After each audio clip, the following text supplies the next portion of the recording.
Shalom, selamat pagi sobat terkasih pendengar Immanuel di kota Solo dan sekitarnya. Dari 94,3 FM Immanuel Peaceful Station, kembali kami hadir ke ruang dengar Anda di kesempatan hari ini, di hari Rabu 17 Januari 2018. Dan kembali kami hadir ke ruang dengar Anda dalam acara siaran pendewasaan rohani di Radio Immanuel. Dan acara ini kami hadirkan di hari Rabu sebulan sekali ya. Dan kebetulan untuk bulan Januari ini kami hadir di hari ini 17 Januari 2018 dari jam 10 hingga 12 waktu Indonesia bagian Barat. Dan kami juga mengundang Anda untuk nanti hadir dalam acara persekutuan doa pendewasaan rohani dari jam 6:30 malam hingga selesai. Dan seperti biasa, hari yang istimewa ini, di acara ini dilayani oleh Evangelis Asen Suhendra. Selamat pagi Pak Asen. Selamat pagi Mas Ari, selamat pagi para pengubah kehidupan semua. Dan juga ada Bapak Markus. Selamat pagi Pak Markus. Selamat pagi Pak, selamat pagi semuanya. Ya Pak Asen, setahun kita sudah ketemu Pak Asen.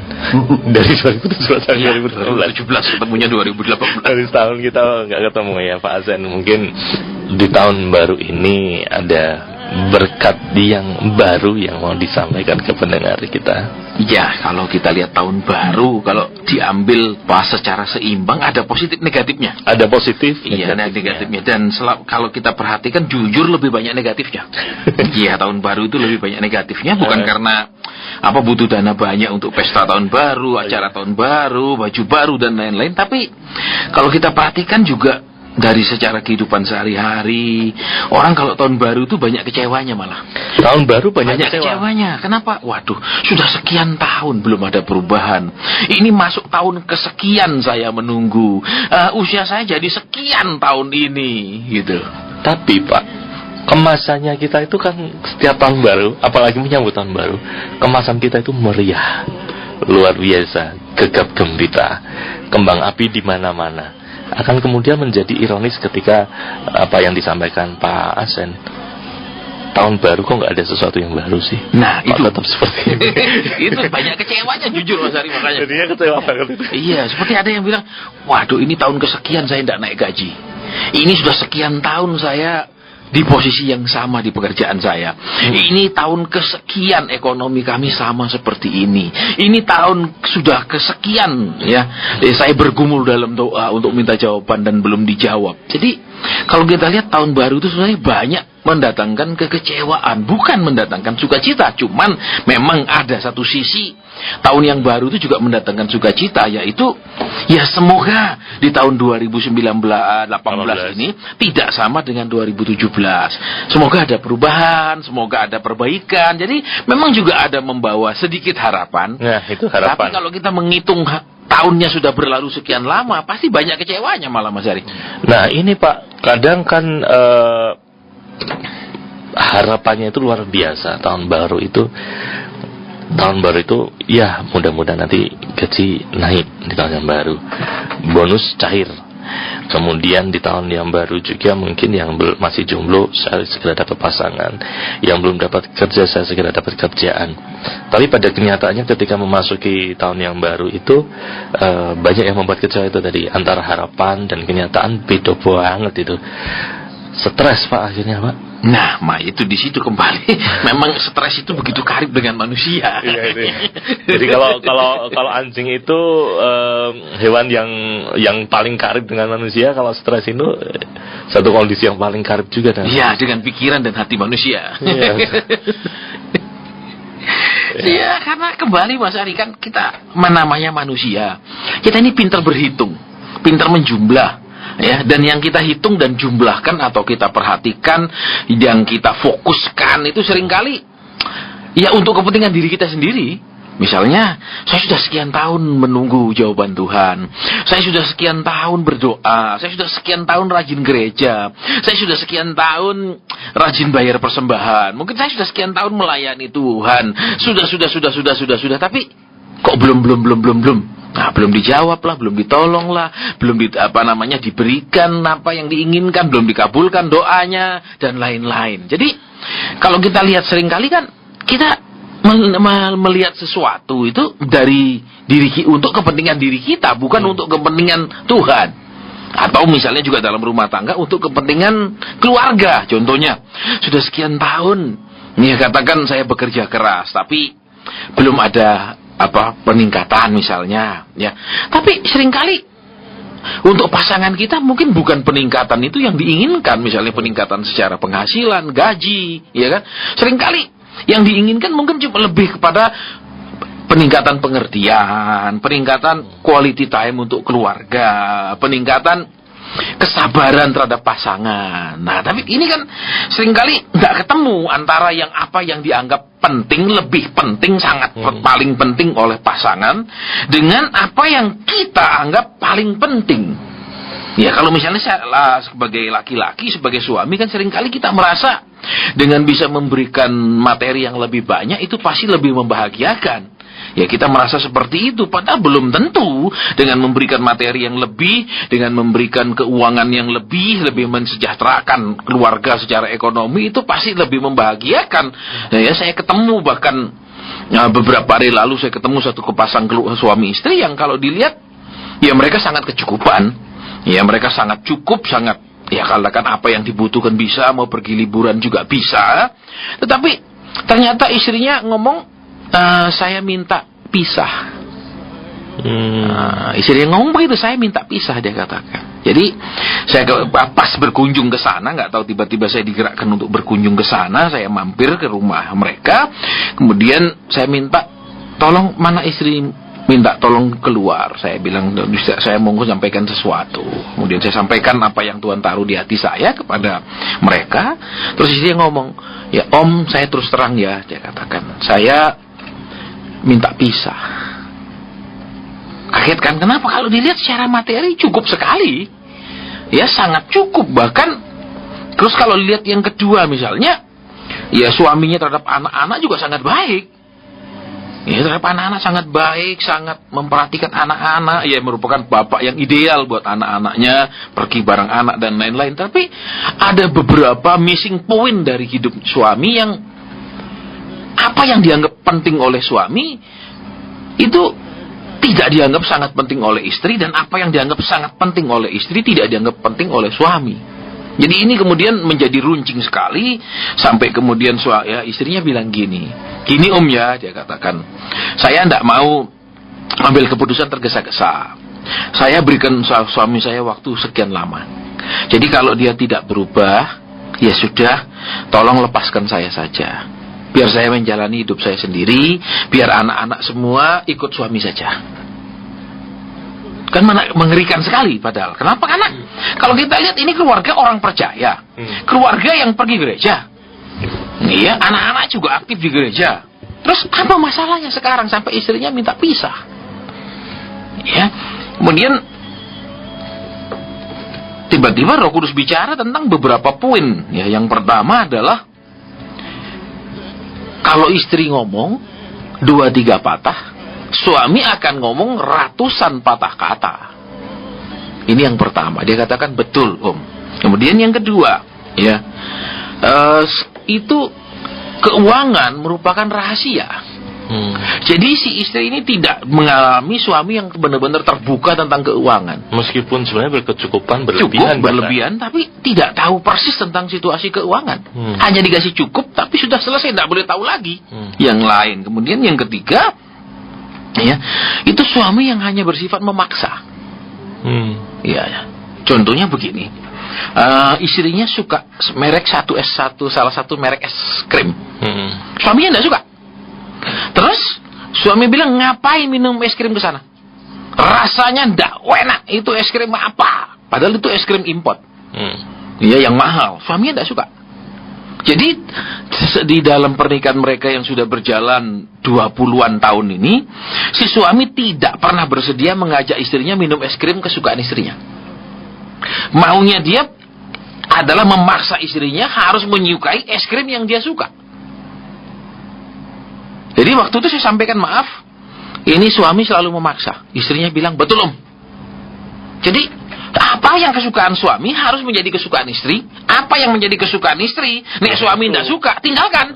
nggak boleh suka. Nah ini, ya pada titik itu kemudian si istri bilang ya cukup adalah cukup, aku minta pisah saja. Nah kemudian satu lagi adalah istri itu begitu dibatasi koridornya sehingga seperti dikerangkeng.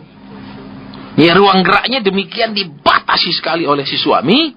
Ya bukan karena curiga, selingkuh atau lain-lain, tapi suaminya ini memang orangnya dominan sekali, jadi semua hal diatur, semua hal dia kasih komentar, ya. Jadi ruang gerak istrinya sangat terbatas.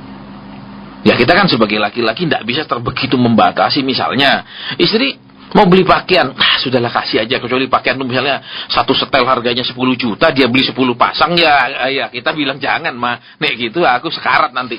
Ya tapi kalau cuma berapa, sudahlah ndak usah diurusi, ya sudah kasih aja, kan begitu Mas Hari. Kemudian seperti yang tadi dia suka es krim, ya, yang itu es krim import, mahal memang itu. Ya, tapi suami bilang apa rasanya ndak enak. Kamu akhirnya apa? 20 tahun pernikahan, dia tidak pernah mau ajak istrinya minum es krim yang kesukaan istri. Itu sebenarnya satu hal yang sederhana kalau sekedar mengajak es krim itu. Tetapi bukan soal es krimnya ya, tetapi soal memaksanya itu. Memaksa. Jadi apa yang aku suka, kamu harus suka. Yang kamu suka, kalau aku tidak suka, berarti kamu harus tidak suka. Kembali, makanya Mas Adi kalau kita perhatikan ya, kan wanita ini sudah merasa, ini tahun 2018. Aku sudah nikah sama kamu 20 sekian tahun. Terus selama 20 sekian tahun itu aku tidak menjadi diriku, aku hanya menjadi robotmu. Makanya dia katakan, Om saya terus terang, saya mau pisah. Saya minta suami saya melepaskan saya, biar dia bawa semua anak-anak semua, lepaskan saya. Itu. Jadi kalau kita lihat Mas Hari, ya sebenarnya sederhana sekali sih. Kalau kita lihat makanya tahun baru itu banyak sekali orang mengalami kekecewaan, bukan sukacita. Memang ada yang mengalami sukacita, ya, karena misalnya dijanjikan nanti 2018 apa, ya pasti sukacita, ya toh. Tapi kalau, lah ini sudah sekian tahun sampai tahun ini masih gini terus, ya ini kan sesak. Itu. Kemudian saya sampaikan sama suaminya, ya yang pertama saya katakan masalahnya adalah tipe komunikasi. Karena setiap kita ini punya tipe komunikasi yang berbeda. Ya, kalau orang dominan tipe komunikasinya itu memerintah. Ya. Otoriter. Iya, bukan menyarankan, bukan memberi masukan, tapi memberikan perintah yang harus ditaati dan dilakukan tanpa bantahan. Nah, ini tentu saja orang tidak nyaman. Ya, tidak nyaman. Misalnya kalau dalam hubungan suami istri kan tidak nyaman seperti ini, karena ini loh, itu kamu suamiku, bukan komandanku, bukan bosku, bukan atasanku. Gitu. Tapi ya memang untuk mendidik orang untuk jadi baik itu butuh kesabaran. Untuk menjadi baik kita perlu step by step. Untuk menjadi jahat cukup satu step saja. Tidak perlu banyak-banyak Mas. Satu step saja kita langsung menjadi jahat. Ya. Tapi untuk menjadi baik step by step, step by step. Telaten. Ya, kemudian saya sampaikan banyak hal. Ya, saya kemarin berapa jam saya di sana. Padahal rencana saya cuma mampir sebentar. Ya, kan lama tidak pernah ketemu, setahun lebih. Ya, saya hanya mampir, ternyata rumah tangga mereka dalam kondisi sangat genting. Gitu. Ya saya sampaikan pesan kepada suaminya bahwa istrimu itu terluka sekali, dan firman Tuhan katakan ya bahwa orang yang terluka itu lebih sulit didekati daripada kota yang berkubu, kata Alkitab pada ayatnya. Jadi kalau kita sudah melukai istri kita atau sahabat kita, anak kita atau siapa saja, kita akan sulit sekali mendekati dia, lebih sulit mendekati daripada kota yang berkubu, kata firman Tuhan. Karena dia akan pasang benteng, dia akan pasang jarak, dia akan jaga jarak, dia akan istilahnya nggak bisa sangat didekati. Kalau istilah psikologi mungkin self defense mekanisme itu. Iya. Dia akan jaga kan. Terus saya katakan ya, sekarang untuk merebut kembali hati istrimu, kamu harus ngalah.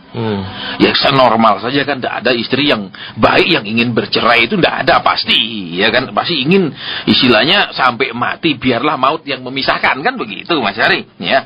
Tapi kalau sampai dia ingin pisah ini kan perlu, katakan apa? Kita sebagai laki-laki mawas diri. Kenapa kok dia ingin pisah? Dari begitu cinta kok kemudian ingin meninggalkan. Nah, kemudian saya berikan gambarannya secara psikologi kan, kalau orang kecewa itu ada 4 hal yang dia akan lakukan. Yang pertama dia ngomel, ya ngomel-ngomel, ya itu ngeluh, gerutu, itu yang pertama. Kemudian yang kedua dia menjadi acuh tak acuh. Ya terserahlah mau apa, sudah dia jadi pendiam, dia jadi nggak mau terbuka, dia jadi sangat tertutup, dia jadi mati rasa. Ini yang kedua. Ya, kemudian yang ketiga itu, ya ini, dia akan escalation of commitment namanya, yaitu dia akan lebih berkomitmen. Dalam arti, biar suamiku kayak begini, biar suamiku ini jelek lah, jahat lah, biar suamiku tuh bukan suami ideal, enggak, aku akan tetap cinta. Nah itu komitmen, eskalasi komitmen, peningkatan komitmen. Makanya seringkali kita mendengar khotbah tentang komitmen tanpa mengerti arti komitmen. Komitmen tuh harus teruji dengan keadaan-keadaan yang buruk. Misalnya kita berkomitmen mengikut Tuhan, kita berkomitmen jadi orang percaya. Nah, berkomitmen itu bukan hanya berarti kemudian kita bertekad, kemudian kita membaca pengakuan imam pengakuan rasuli, kemudian kita dibaptis, kemudian jadi orang Kristen. Tidak. Justru dengan peristiwa-peristiwa yang buruk, dengan peristiwa-peristiwa yang menyakitkan, dengan peristiwa yang tidak sesuai harapan, tapi kita tetap ikut. Nah, itu baru namanya komitmen. Itu. Nah, kemudian yang terakhir itu, yang paling buruk itu adalah meninggalkan. Yang keempat, jadi sudah nggak tahan, ya sudah saya tinggalkan lah, baik pisah saja. Pasti kan sudah dimulai dengan menggerutu, pasti. Kedua sudah dimulai dengan, sudah mati rasa. Tapi mati rasa sekuat apa orang mati rasa, mematikan perasaannya itu kan lama-lama nggak kuat juga. Kemudian yang ketiga, escalation of commitment. Mungkin dia suami saya, anak-anak sudah banyak, saya bertahan. Tapi satu titik diambil langkah yang terakhir, pisah saja. Kalau eskalasi komitmen ini kan berarti komitmennya lebih kuat gitu kan, Mas? Iya. Tapi kenapa manusia secara umum justru ketika merasakan yang namanya sakit hati, ngomel sudah, acuh tak acuh sudah, kenapa justru eskalasi komitmen yang kemudian muncul itu? Kenapa nggak sekalian langsung aja, wes komitmennya udah selesai, bubar ya bubar. Nah, gini Mas Ari, di dalam escalation of commitment itu ada dua. Yang pertama negatif dan yang kedua positif. Ya, yang negatif, komitmennya itu tambah luntur. Dari dulu sayang, cinta, mengatakan bahwa dialah satu-satunya kecuali maut memisahkan. Sekarang mikir, nek hidup sudah kayak gini, mending cari yang lain. Nah, ini eskalasi komitmen, yaitu peningkatan komitmen untuk membubarkan diri. Yang kedua, enggak. Walaupun memang rumah tangga seperti ini pasti masih bisa diperbaiki, tapi muaranya tetap bisa jadi ke masalah meninggalkan itu. Iya, kalau tidak kuat dia akan, ya sudah tinggalkan saja, kita pisah saja. Nah, itu Mas Ari. Jadi sebenarnya kan masalahnya sepele, bukan berarti yang laki kemudian ketahuan selingkuh, punya gendaan. Enggak. Ya masalahnya cuman kalau istri ngomong berapa patah, langsung suami menjawab ratusan patah kata. Jadi saya gini Mas Ari, ya, kuncinya menghadapi wanita itu sederhana. Dengarkan saja dia sampai habis. Dengarkan aja sampai habis. Wanita itu tidak menuntut mencari kita. Solusi, ya? Iya, tidak mencari solusi, tidak juga mencari supaya kita bilang iya, tidak. Dia hanya kepingin kita dengar. Sesudah kita dengar sampai habis, kita bilang tidak aja, dia tetap lega. Tapi dengarkan saja. Nah, kelemahan laki-laki kan begitu nggak setuju langsung potong tidak. Nah, sedangkan di dalam ini masih ada ratusan kata yang belum keluar, menumpuk. Nah, lama-lama kan sesak kalau ditumpuk-tumpuk begitu. Dengarkan saja dia sampai selesai. Terus cara gimana kalau kita tidak setuju? Tidak usah bilang tidak setuju. Bilang aja, ya kita akan pikirkan dulu. Atau berikan saya waktu untuk mempertimbangkannya. Selesai. Kita harus ngerti, wanita kalau ngomong itu, dia hanya ingin didengar, bukan ingin kita pas harus setuju. Tidak. Dengarkan saja, selesai sudah lah. Kita kan tidak bayar untuk mendengar. Ya, kecuali kita pakai HP. Begitu kita telepon, kita bayar pulsanya kan. Tapi bukan masalah soal kuat mendengar atau tidak itu. Kadang-kadang pria itu tidak bisa menahan mulutnya untuk komentar, Pak. Nah, itu kelemahannya. Diam saja. Itu solusinya ke sini. Kandani yuk ngeyel kadang-kadang. Nah, jadi wanita tidak merasa dirinya benar-benar dijadikan sebagai seorang wanita. Makanya laki-laki harus tahu cara memperlakukan wanita. Gitu. Memang tidak mudah. Makanya saya katakan di salah satu buku saya, kadang-kadang pendeta itu kadang tidak tahu cara memperlakukan wanita dengan benar, tidak tahu cara memperlakukan pasangannya dengan benar. Justru yang paling tahu cara memperlakukan wanita dengan benar dan baik itu playboy. Dia tahu bagaimana membuat wanita senang hatinya, berbunga-bunga hatinya, diperlakukan sebagai wanita. Ya, kalau bahasa Inggrisnya bukan diperlakukan sebagai a lady, not a woman. Not a woman. Ya, itu. Tapi kan kita seringkali kalau sudah nikah tidak mau mendengar. Padahal wanita butuh didengar. Jadi diem aja sampai dia selesai ngomong. Ya sudah, dengarkan dia sampai selesai gitu aja. wanita itu bukan hanya sekedar ketika pacaran, sesudah menikah pun harus berlaku tetap sebagai wanita. Nah, masalahnya bedanya di situ, Mas Ari. Kalau masih pacaran, deg-degsernya masih ada. Nek sudah nikah, ndak ada deg-degsernya, hilang. Serdek. Jadi sering mandek gitu. Ya. Oke, Pak Sen. Saya sebenarnya malah ingin kembali ke yang awal tadi, Pak Sen. Kalau tadi kan soal harapan, kenyataan, dan manusia itu hitung-hitungan terhadap dirinya sendiri gitu kan, tanpa melihat apa yang dimaui keluarga, pasangannya, atau apa yang dimaui Tuhan. Saya kok jadi mikir, ini bukan tentang seberapa banyak yang diberikan, tetapi apa yang diberikan kan ya. Iya, apa yang diberikan dalam arti yang diberikan ke itu, apakah memang itu yang penting, dianggap penting oleh pasangannya atau keluarganya? Untuk tahu bahwa itu yang sebenarnya penting bagi orang lain, atau sesuatu itu yang penting bagi Tuhan. Adakah cara-cara mudahnya itu? Nah, sebenarnya kalau kita lihat, Mas Ari, di ilmu psikologi pun bisa menolong. Ya, sebenarnya untuk tahu. Misalnya jadi kebetulan Pak Sen memang dari latar belakangnya psikologi ya. Saya kan kuliah perhotelan, Mas Ari. Tapi di kampus kami itu punya perpustakaan yang luar biasa besar. Jadi setiap kali istirahat saya ke perpustakaan itu hanya untuk membaca buku-buku psikologi, psikologi kepribadian, psikologi perkembangan, psikologi perusahaan. Itu kesenangan saya, walaupun jurusan saya perhotelan. Jadi kalau dari psikologi pun bisa, Mas Ari. Contohnya begini ya, dari tipe komunikasinya orang. Ya, kita juga bisa melihat tipe komunikasinya. Tiap orang tuh mempunyai tipe komunikasi tersendiri. Ya, ada tipe komunikasi berupa perintah, ada tipe komunikasi berupa saran. Itu ada. Ya, itu jadi dari sana bisa dipelajari. Terus apa yang perlu diperbaiki kalau kita punya tipe komunikasi perintah?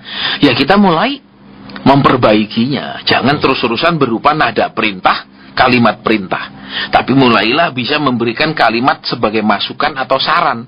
Karena tidak semua orang selalu senang dengan kalimat perintah. Ini jadi ada hal yang bisa diperbaiki dari situ. Kemudian juga kalau kita lihat apa yang paling penting untuk pasangan ya, kan tidak semua manusia sama. Buktinya pupil mata tidak sama satupun manusia di bumi ini. Kemudian sidik jari tidak ada satupun manusia sama. Nah, seperti misalnya, saya ambil contoh di keluarga saya, Mas Ari. Istri saya itu kalau masalah uang itu nggak penting buat dia. Yang dia paling penting adalah kedekatan, keintiman. Itu yang dia buat dia paling penting. Gitu. Jadi ya kita belajar memaklumi. Yang dia butuhkan selalu quality time untuk keluarga. Dia nggak pernah tanya saya misalnya pulang pelayanan, kamu bawa uang berapa, dapat berkat berapa. Itu sejak kami menikah tidak pernah sekalipun. Cek dompet saya ya nggak pernah. Nggak pernah sama sekali, nggak pernah nanya hal seperti itu. Karena buat dia yang paling penting adalah keintiman di keluarga. Buat dia itu paling penting ya. Kadang-kadang kan buat laki nggak penting. Jujur saja, buat kita kurang penting rasanya waktu untuk keluarga itu. Yang penting adalah kita bisa memberi untuk keluarga yang kita anggap itu keluarga akan bahagia. Tapi anggapan itu seringkali keliru. Karena kan beda, Mas Ari. Contoh, ya kalau Mas Ari suka katakan suka baju t-shirt nih, tiba-tiba dikasih kemeja, nggak serak pakainya. Walaupun mungkin kemeja itu mahal lah, saya nggak seneng pakai kemeja. Atau orang biasanya penampilan parlente kemejaan, terus celananya bahan kain, kita kasih celana jin, nggak cocok dia, nggak nyaman kan? Padahal sama celana, tapi buat dia saya sukanya celana resmi. Ya, celana dari bahan kain, bukan dari jin. Nah, terus pakai baju nggak boleh t-shirt, kemeja. Nah, itu kan pasti nggak nyaman. Nah, kembalilah makanya di situ kalau kita lihat, ya, saya sering ngomong di mana-mana saya sampaikan pernikahan itu adalah penyesuaian seumur hidup. Seumur hidup kita harus menyesuaikan diri berdua, dan seumur hidup kita harus fleksibel. Dia begini, ya wes. Jadi memang yang namanya menikah itu sebenarnya sangat mudah untuk mempertahankannya secara teori. Ya, secara teori, ya gampang sekali. Yaitu yang pertama mengasihi, yang kedua mengalah. Hanya 2M saja, tidak 3M. Mengasihi dan mengalah. Mengasihi saja tanpa mengalah, kita akan tarung terus. Kalau mengalah tanpa mengasihi, sesak terus. Terus mangkelnya luar biasa. Tapi kalau kita ngalah karena mengasihi, lego, ya sudahlah. Tapi ini kan bukan hanya Maaf Pak, sepertinya kok ini titik beratnya masalahnya di laki-laki Pak. Seringkali gini Mas Ari, untuk menghancurkan sebuah rumah tangga itu butuh hanya satu orang, Yaitu laki-laki itu. laki-laki. Untuk membuat rumah tangga itu rukun dibutuhkan dua orang, Laki-laki dan laki-laki pasangannya. dan pasangannya. Dan selama ini kan kita lihat, karena kita hidup di benua Asia, Heeh. kan lebih banyak peran laki-laki. Ya gimana laki-lakinya di situ, karena kita tahu kan korban KDRT perempuan loh. Ya kecuali mungkin istrinya juara apa namanya ilmu bela diri PON gitu. Martial mungkin. arts. Iya, itu bisa. Ya kan KDRT seringkali kan itu, tapi ada beberapa yang kena korban KDRT dari istri ada. Ya kan contohnya baru waktu lalu yang luar apa di mana-mana di TV termasuk itu loh. Apa dokter yang ditembak oleh apa suaminya itu, ataupun ada apa namanya? Satu lagi itu loh. Petugas apa perempuan instansi yang ditembak mati juga oleh suaminya, karena kan minta mobil terus maki-maki suaminya segala macam binatang itu. Nah itu kan KDRT perempuan. Ya jadi kalau kita lihat memang Mas Hari, ya ini kan tahun 2018, mungkin rasanya ada yang sudah mau menyerah. Lah sudahlah, dan tidak ada harapan dah berubah. Misalnya tidak ada harapan berubah dalam hal karirnya, ekonominya, ya dalam hal hidupnya tidak ada perubahan menuju perbaikan, dalam hal macam-macam mungkin, ya.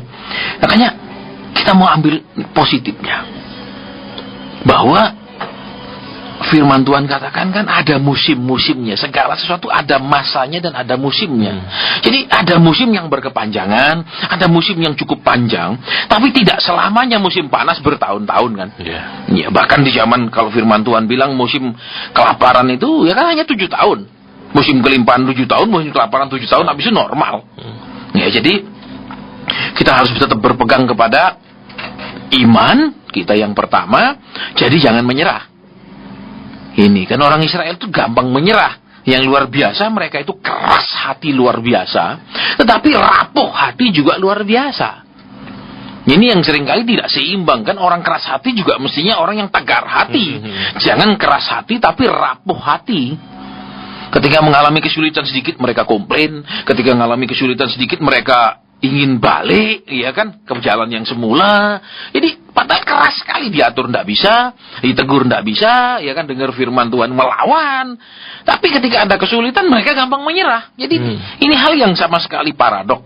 Kenapa mereka tidak menjadi orang yang mudah menyerah kepada Tuhan, tapi tidak mudah menyerah kepada persoalan? Kebalik, mereka mudah menyerah kepada persoalan, tapi tidak mudah menyerah kepada Tuhan. Karena persoalan itu yang lebih mudah dilihat. Iya. Karena Tuhan tidak kelihatan. Bayangkan kalau Tuhan kelihatan, pas kita tidak lihat kita berani buat aneh-aneh. Jangan sampai ketika Tuhan ada kelihatan itu, kita pura-pura sibuk. Iya. Pura-pura baca Alkitab, pura-pura berdoa. Oke. Ya baik. Kemudian jadi kita sudah tahu tentang ini bukan soal seberapa banyak yang kita berikan, tetapi apa yang bisa kita berikan itu ya. Apa yang kita berikan, dan yang kita berikan itu apakah memang itu yang dibutuhkan atau dianggap penting oleh pasangan kita, anak kita, keluarga kita. Wanita itu, kalau kita berbicara dalam konteksnya pria wanita ini kan makhluk yang paling susah untuk dipahami, untuk dimengerti. Katanya man from Mars and woman from Venus gitu kan katanya. Apakah ada kemungkinan bahwa sebenarnya memang dalam hal ini wanitanya sendiri yang sebenarnya juga memang kalau tadi di ceritanya Pak Azan tadi memang sang suami yang memang susah, tetapi apakah bisa jadi memang kemungkinan si istri pun juga sebenarnya yang susah itu, ada banyak maunya, ada andilnya juga. Memang kalau dilihat Mas Hari, kan laki itu pemimpin kata firman Tuhan, dia adalah imam di rumah itu, dia adalah rajanya di rumah itu, kan begitu. Ya. Nah sekarang tergantung dia, makanya kalau kita perhatikan kan, kalau pria usia 60 menikah sama wanita umur 16 itu dianggap wajar. Tapi tidak wajar kalau pria umur 16 nikah sama wanita umur 60. Nah, jadi salahnya kan apa masalahnya? Ini bukan masalah seks, tapi kalau kita perhatikan kan masalah kedewasaan. Yang diinginkan dia selalu ya di dalam masyarakat itu menginginkan pria harus menjadi orang yang lebih dewasa. Jangan wanita yang lebih dewasa. Nah, jadi dari sana saja kita bisa lihat, kalau dari ilmu budaya dasar saja katakan kan, manusia dengan pengharapan misalnya itu, jelas sekali bahwa kita sebagai laki-laki dianggap harus bisa lebih dewasa dari pasangan kita, mengayomi kan gitu. Terus apalagi ya macam-macam, jangan membujui kan itu. Nah, jadi dari sana saja kan sudah kelihatan ya. Nah, jadi kalau kita sudah lebih dewasa, ya tentu saja pasangan kita akan merasa lebih aman karena punya suami yang dewasa daripada punya suami yang kekanak-kanakan misalnya, ya kan? Ada apa-apa ngambek, ada apa-apa ngamuk, ada apa-apa kasihan si istri. Kenapa? Padahal wanita kalau nikah kan tentu saja ada juga harapan, salah satunya dimengerti dan dimanja. Tapi tiba-tiba ketemu laki-laki yang ingin dimanja toh lah. Wanita ini bilang, dong aku jadi ibunya kalau begini. Ya senang enggak senang Mas Ari, memang rumah tangga itu memang sesuatu yang rumit, ya unik. Tetapi kalau dijalani seni. Nggak ada kuliahnya ya Pak ya? Nggak ada kuliahnya, karena semua berbeda-beda kasusnya. Nggak ada satupun rumah tangga yang persis kasusnya dengan rumah tangga lain. Mirip ada, tapi persis sekali pasti tidak ada.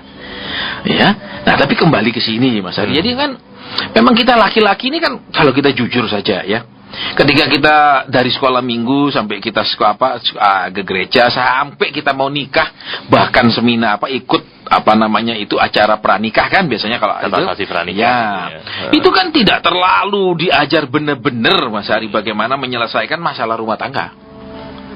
Itu sangat jarang kalau saya perhatikan itu ya kan, sangat jarang. Bagaimana yang jelas paling pakai ayat umum, yaitu hai istri tunduk. Kemudian hai suami kasih istrimu, hanya sampai di sana kuncinya. Tapi bagaimana aplikasinya, bagaimana juknisnya kan tidak jelas Mas Ari. Yang namanya mengasihi itu kayak apa, yang namanya tunduk itu sampai mana tunduknya.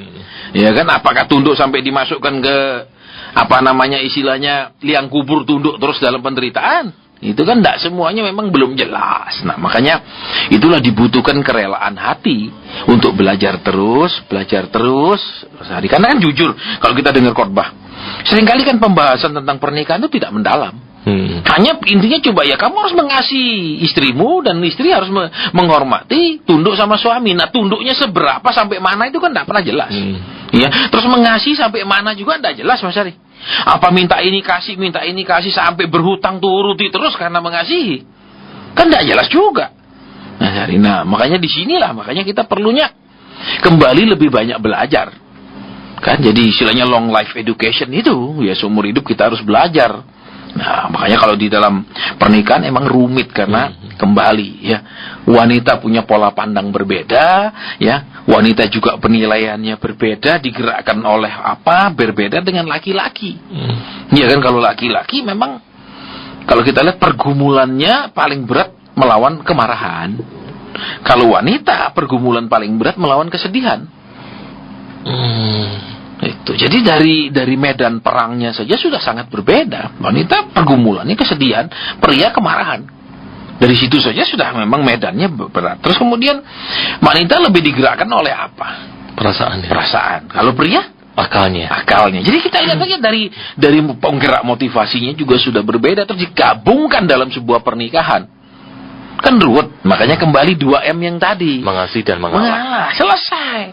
Kalau mengasihi tok ndak ngalah, pasangan kita sesak. Kalau kita mengalah tok ndak mengasihi, kita sesak. Iya. Jadi supaya giliran sesaknya, nah kembali 2M. Mengasihi dan mengalah. Sudah itu aja. Kalau dia ngotot sekali, ya sudah kita ngalah. Selesai kan? Kalau dia keras sekali pendiriannya, ya sudah kita ngalah. Selesai. Masalahnya kan mengasihi tapi tidak mengalah ini. Ya, saya cinta, tapi pegang prinsip tidak mau ngalah. Sapinya itu tadi. Iya, mengasihi tapi ya seperti tadi. Istri suka es krim apa, suami tidak mau. Itu tidak enak.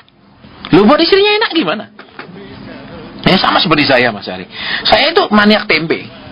Tempe goreng kasih saya 1 piring habis. Saya duduk makan tempe 1 piring habis.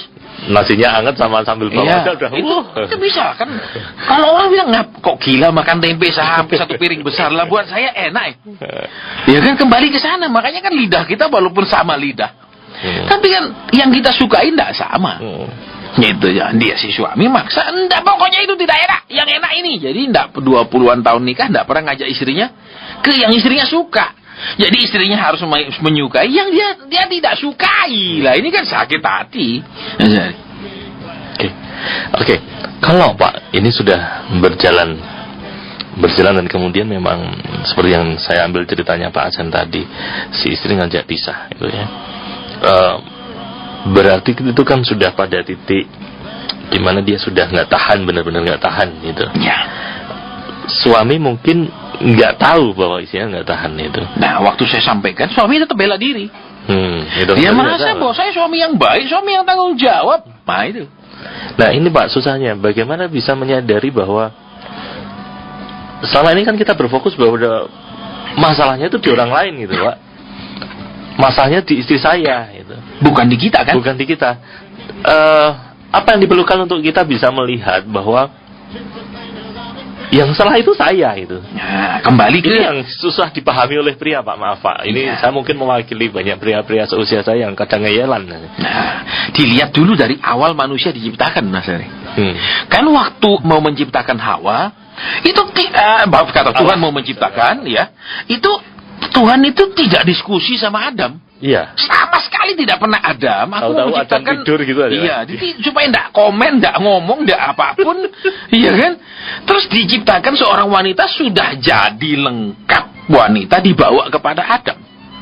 Kan gitu. Nah, dari sana aja kita bisa mengambil beberapa pelajaran, ya. Yang pertama adalah walaupun sebelum kita nikah kita punya tipe ideal. Misalnya ada yang suka wanita yang langsing sekali, ada suka wanita yang agak keker gitu, agak semok, ya apa jentit lah, semua lain-lain kan seleranya, agak tembem lah, ya kan masing-masing punya selera Mas Ari. Tapi tetap ya kan, waktu kita mencari, ya kan, kadang-kadang yang sesuai selera nih, mungkin yang intelektualnya, yang apanya lah kita cari kan, gitu. Nah, tapi tetap pada intinya yang harus kita pegang adalah dia diciptakan menurut maunya Tuhan. Jadi ada bagian-bagian dari hidup dia yang memang diciptakan menurut mau Tuhan, yang tidak ada hubungannya dengan maunya kita. Ini Mas Ari. Jadi ya saya perumpamakan gini ya, seperti kita beli jeruk kiloan yang sudah dibungkus sekilo. Ya. Tentu saja akan berbeda kalau kita beli jeruk pilih satu. Boleh milih itu. Boleh milih. Nah, kalau Mas Ari pernah ke Medan, di Medan itu orang jual telur itu aneh caranya. Ini harganya satu butir telur 1.100, ini satu butir telur 1.200, ini satu kiloan butir lebih telur murah itu. Enggak, karena pilihan menurut besarnya. Gitu. Ini 1.100, 1.200 per butir, ini 1.300. Jadi masing-masing tray itu harga per butirnya berbeda, bukan harga per tray. Nah, kalau kita beli kan harga per tray. Iya, bisa satu tray berapa? Satu tray gitu lah, 24 atau berapa gitu. Nah, jadi sekarang resikonya kalau kita beli per tray. Bisa ada yang busuk. Oh, bisa. Ada yang rusak. Iya. Iya kan, namanya beli paketan. Nah, kalau beli butiran pilih. Oh iya, pasti beli yang terbaik. Nah, pernikahan itu beli paketan, Mas Ari. Oh, pernikahan itu beli paketan. Beli paketan. Bukankah kita memilih bahwa kamu ini romantisnya kan gini. Kamu kan sudah lama sama aku dan aku memilihmu satu di antara 1.000 wanita yang mengejarku misalnya. Itu kan kita milih Pak. Betul, yang kita pilih kan fisiknya, mungkin intelektualnya. Tapi namanya barang satu paket, isi-isi lainnya kan tidak bisa dipilih. Isi hatinya kita nggak gitu. Nanti sudah nikah baru astaga gitu kan. Ternyata permintaannya, ternyata bajunya mau yang mewah, makannya mau yang mewah, ternyata bau berambang nggak suka. Wah, ini kan jilaka. Ya, jadi kalau kita lihat tanya, makanya di firman Tuhan itu ketika Adam dikasih tidur nyenyak sama Tuhan, terus Tuhan ngambil tulang rusuk diciptakan seorang wanita sudah dewasa, itu kan jelas sudah langsung dibawa, itu berupa wanita lengkap, bukan anak bayi. Maka kemudian Adam disuruh ngurusi anak perempuan bayi, itu sudah dewasa. Jadi tentu saja ya banyak hal yang tidak sesuai dengan maunya Adam. Ya, misalnya bibirnya ada suka bibir tipis, ada suka bibir tebel, ya macam-macam toh. Mas Ari, ada suka mata belok, ada suka mata, iya kan semua masalah selera ini. Nah, ketika dibawa yang sudah jadi ini piye? Dan sama sekali Tuhan tidak konsultasi sama kita, tidak nanya selera kita, dibikinkan saja, diciptakan saja itu loh. Nah, dari sana aja jelaskan. Memang di satu sisi kita lihat dia kemudian menjadi pasangan hidup kita, dia menjadi istri katakan dari kita, tetapi tidak berarti semua hal harus menuruti mau kita. Ada hal-hal yang memang Kita harus fleksibel di situ. Wah, ini tadi berarti ini, tapi ini kan bukan dalam arti ya sih, diartikan kita dapat paketan, tetapi bukan berarti juga bahwa kita beli kucing dalam karung kan. Kalau beli kucing dalam karung berarti kita memang benar-benar nggak tahu. Tapi kita tahu itu kucing. Kita kan tahu kucing ya, itu tahu kucing. Cuma nggak tahu bentuknya, warnanya. Oh iya. Sifatnya apa lagi? Nah, ini kucing metu garong. Berarti, apakah ini kemudian bisa dikatakan bahwa satu, bisa dikatakan sebagai untung-untungan, kita kalau dapat istri yang cakep dengan sesuai dengan selera kita, berarti kita menang banyak, menang lotre.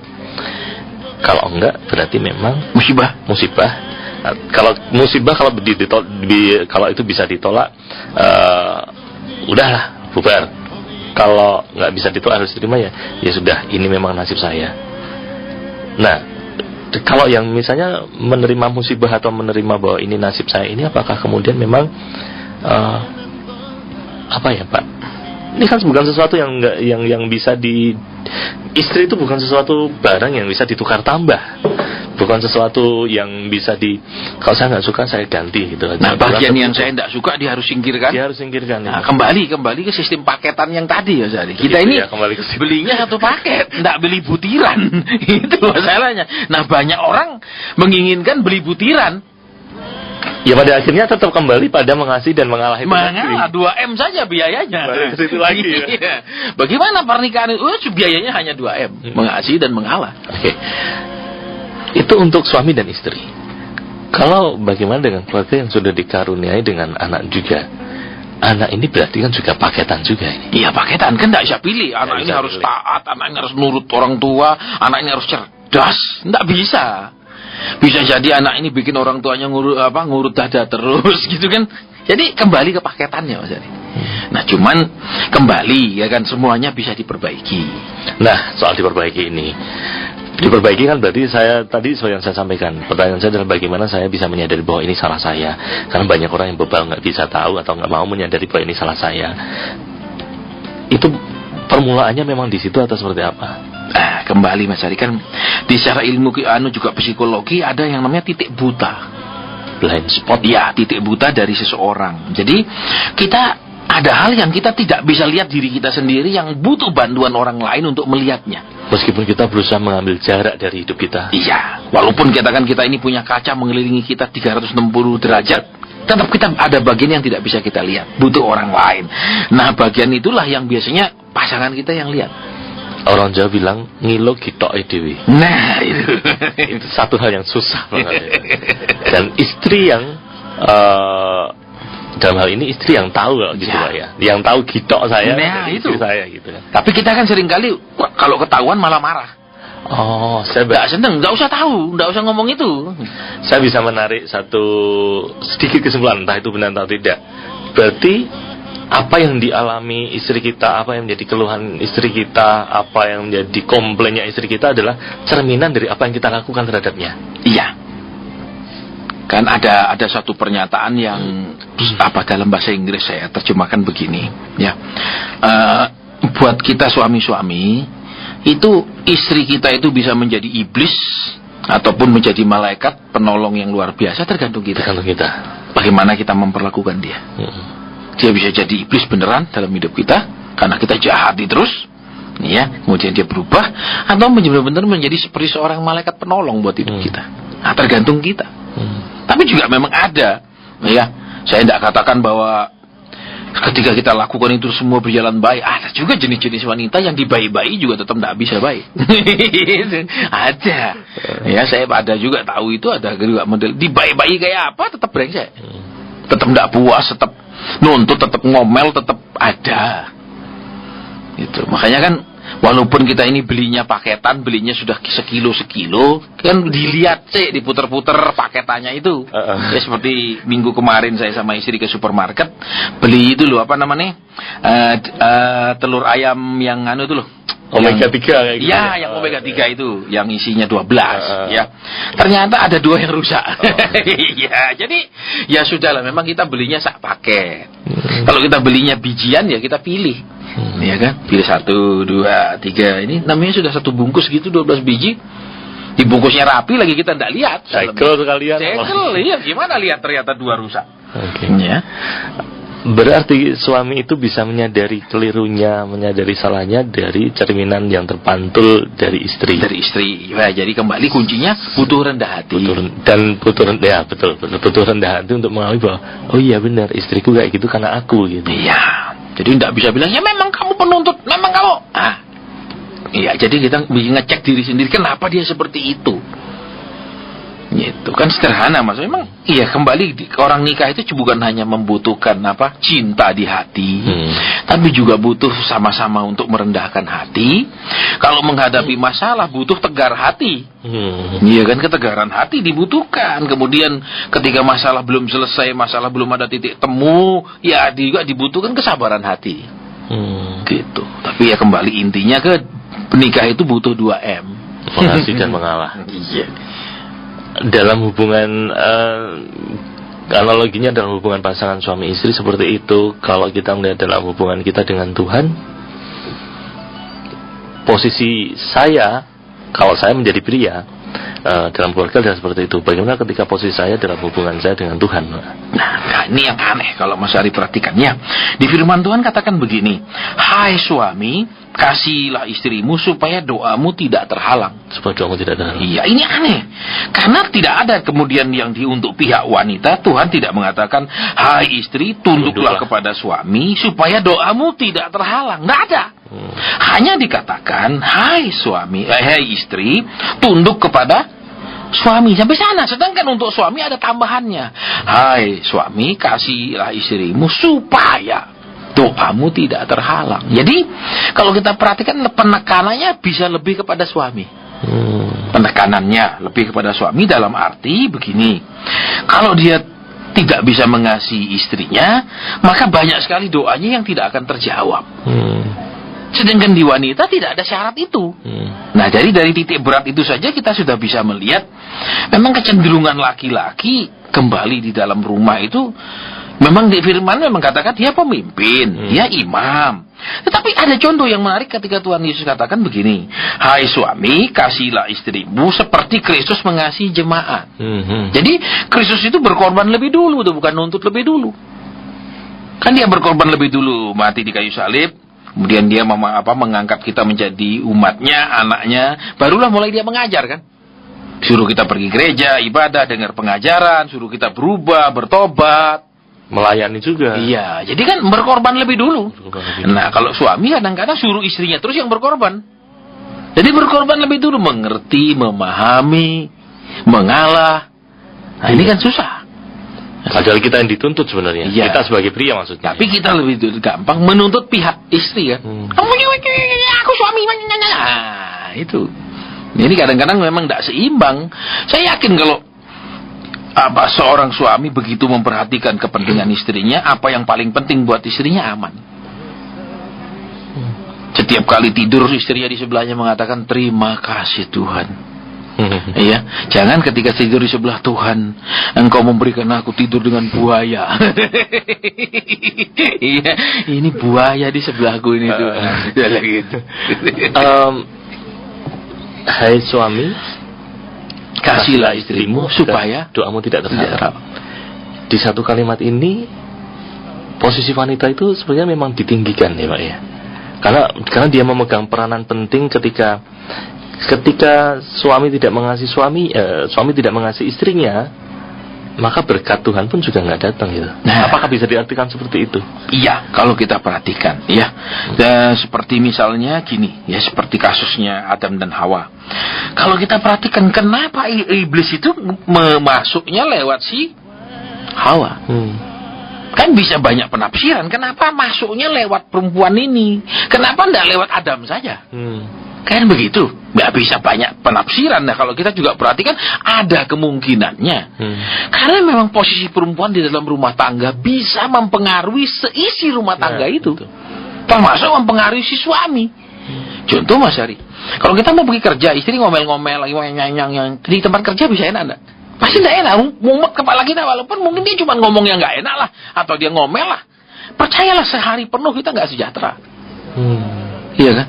Bukan berarti dia bilang, Pak nanti kamu pulang aku udah tidak ada ya, aku minggat. Nah, paling memangnya ngomel. Nah di sinilah kalau kita perhatikan, ya, iblis tahu posisi perempuan, bisa mempengaruhi seisi keluarga. Soal posisi perempuan yang mampu mengaruhi posisi keluarga, situasi keluarga, mempengaruhi berjalannya kehidupan keluarga, si iblis tahu. Tuhan pun sebenarnya berarti lebih tahu. Makanya Tuhan bilang, hai suami kasih istrimu supaya doamu tidak terhalang. Jadi dengan suami sangat mengasihi istri, ya kan, pikiran istri untuk aneh-aneh hilang. Terus apa lagi?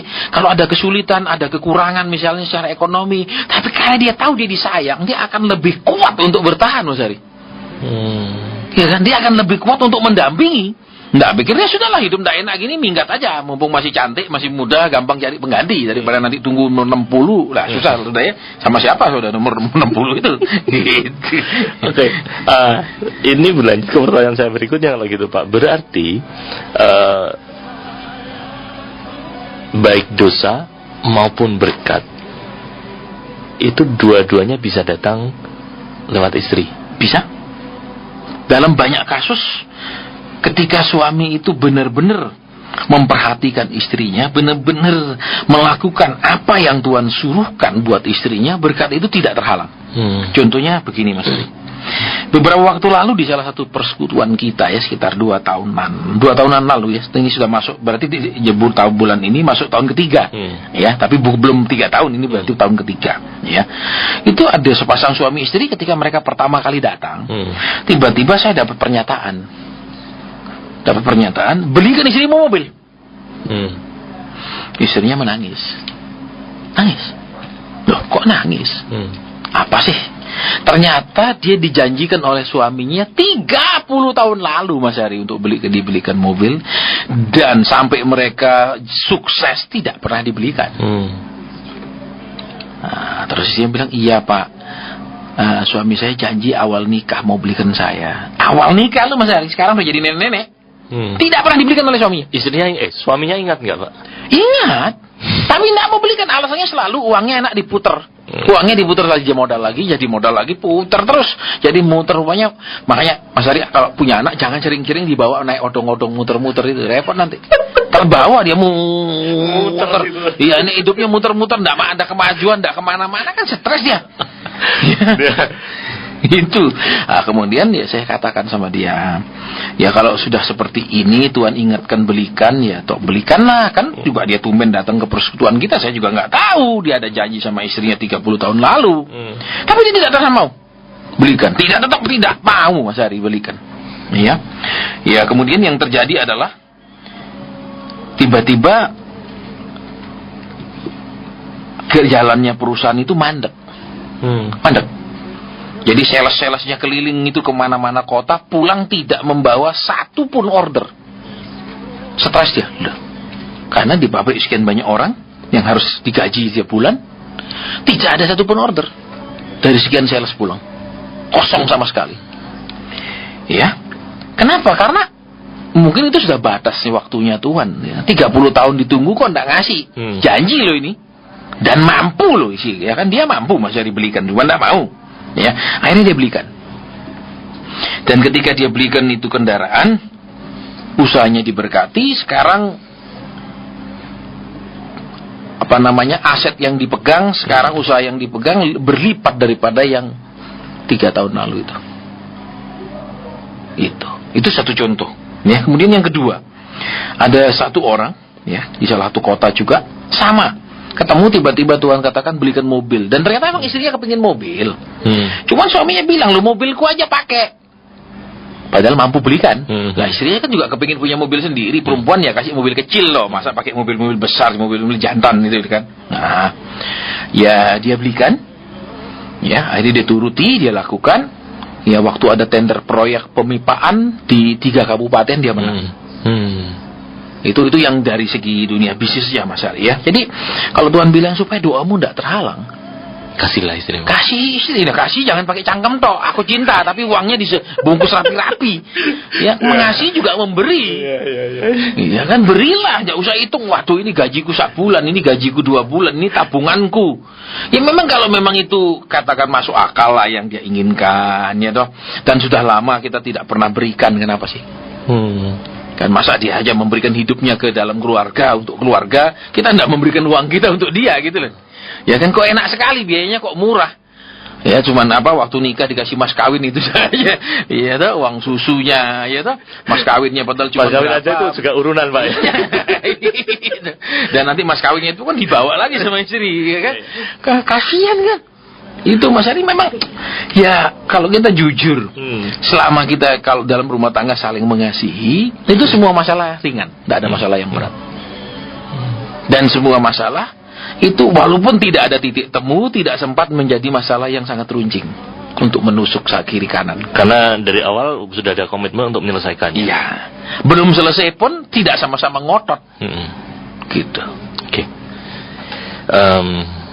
Dari awal sampai akhir, kalau saya bisa mengambil satu kesimpulan, jangan sekedar kasih istrimu, tetapi kasihilah istrimu agar doamu tidak terhalang. Iya. Berkatmu pun juga selalu tercurah. Iya, jangan kasihi istri, tapi kasihilah. Ada perintah. Iya kan, belajarlah. Ada perintah lahnya kan. Jadi tidak ada pilihan. Aku tidak bisa. Aku rasanya sudah kendor, sudah luntur, atau aku kecewa. Ya karena dia tidak seperti dulu masih pacaran. Tuhan bilang kasihilah. Itu sebuah perintah yang tidak bisa ditawar, tidak boleh ada pakai alasan untuk tidak melakukannya. Lah mari para pria. Sebenarnya bukan para pria sih, saya sih sebenarnya. Saya sendiri juga harus menyadari seperti itu. Meskipun mungkin di antara Anda pendengar Immanuel ada banyak pria yang juga mengalami seperti yang di kisah ini, seperti yang disampaikan oleh Pak Asen, dan mungkin mengalami hal yang disampaikan oleh Pak Asen. Istrinya juga sampai nyerah, pingin pisah dan segala macamnya. Mungkin kita menyadari bahwa mungkin selama ini kita hanya sekedar mengasihi dengan dalam arti ngasih duit, ngasih apa, tetapi tidak mengasihi dalam memberi apa yang sebenarnya diinginkan oleh pasangannya, yang diinginkan oleh keluarga. Keluarga mungkin butuhnya waktu quality time gitu ya, quality time yang benar-benar berkualitas, bukan sekedar datang ngasih duit gitu aja ya Pak ya. Iya kan, istri ada juga tipe istri yang datang cuma buka tas periksa dompet suaminya, terus tanggal 1 Pak ini tanggal 1 mana gajinya. Memang ada juga gajinya 5 koma ya. Tapi tanggal 5 sudah koma. Oke, baik Pak Asen. Sudah jam 10 lebih jam 11 lebih ini. Kita nanti akan memberi kesempatan untuk pendengar yang telepon ya. Jadi untuk Anda pendengar yang ingin bergabung bersama kami untuk counseling, untuk menyampaikan apa yang mungkin Anda rasakan, silahkan nanti bisa hubungi kami di telepon on air ya. Telepon on air, kami mohon maaf untuk SMS WhatsApp tidak kami tanggapi. Jadi kami terima telepon setelah satu lagu pujian berikut ini. You are Lord over all the earth. You are Lord over all the earth. Come on and declare it. You are Lord over all the earth. You are Lord over all the earth. You are Lord, you are Lord. You are Lord over all the earth. You are Lord over all the earth. No other God but you, Lord. You are Lord over all the earth. You are Lord over all the earth. Adonai, you are Lord over all the earth.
Baik sobat terkasih, Anda masih bersama kami dalam acara siaran pendewasaan rohani, masih dari 94,3 FM Imano Peaceful Station bersama Evangelis Asen Suhendra.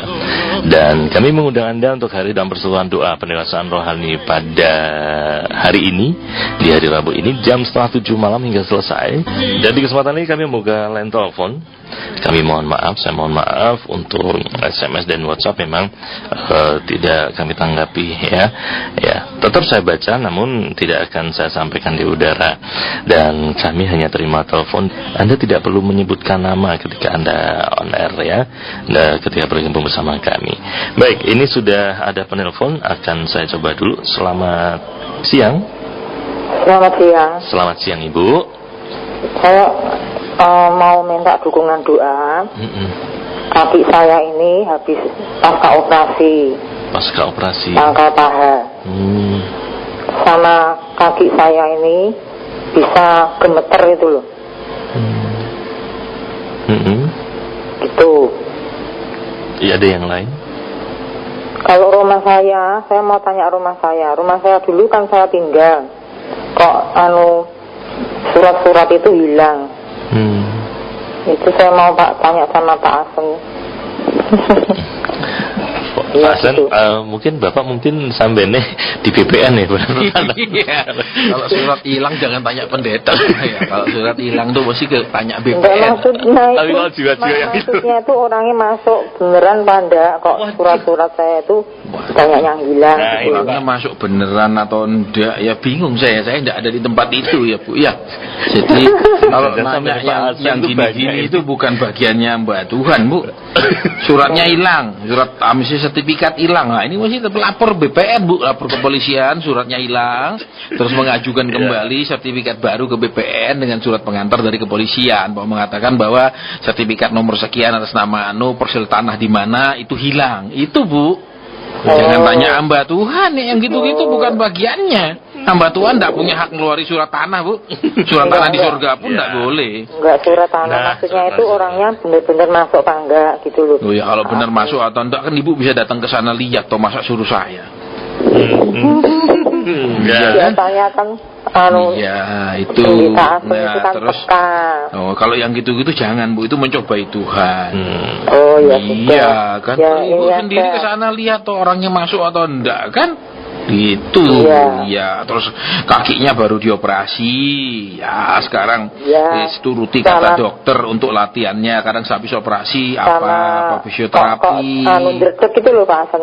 Oh ya biasa toh, habis operasi mungkin ada sesuatu masih seperti itu, namanya barang dioperasi Bu. Enggak Bu, Pak Asen enggak. Kemarinan itu kan saya sebelum operasi itu ya dredeg gini. Iya, saya operasi dredeg juga. Terus waktu saya operasi itu dredegnya hilang. Ya, terus? Tapi setelah beberapa bulan operasi keluar lagi dredegnya. Kalau dredeg di kaki.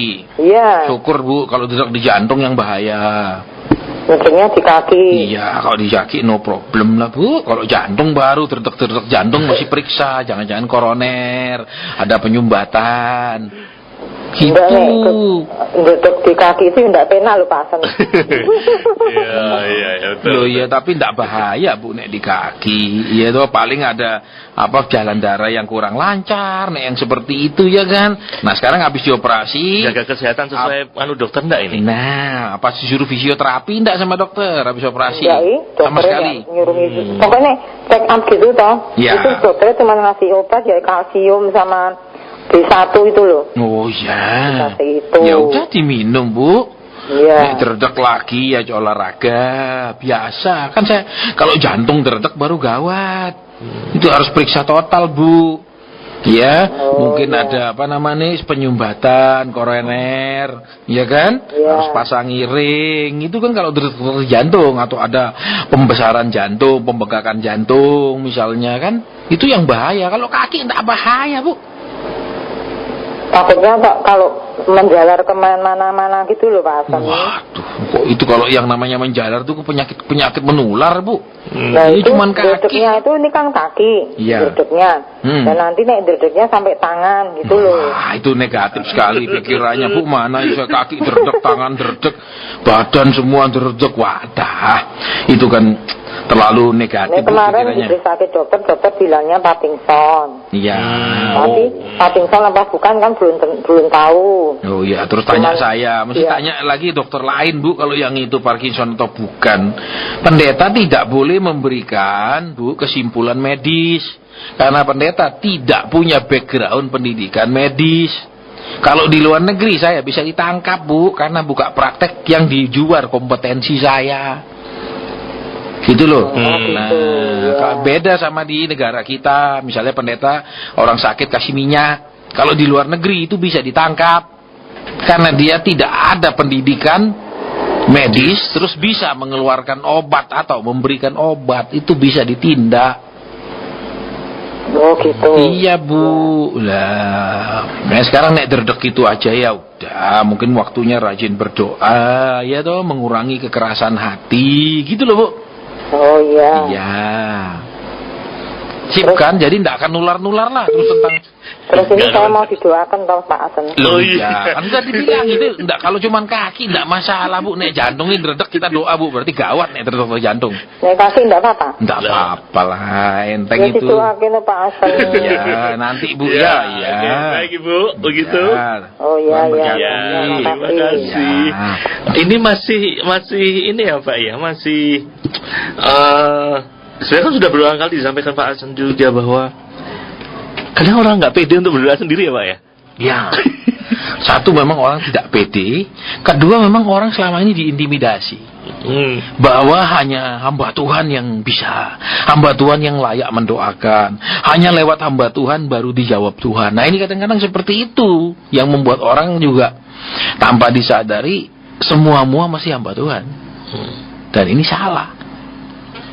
Ya kan, seperti misalnya semua penyakit mesti ke dokter, tidak.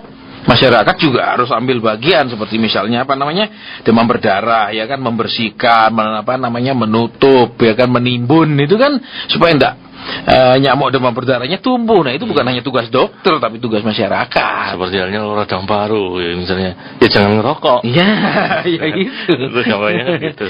Oke, baik, kita terima lagi nanti. Selamat siang.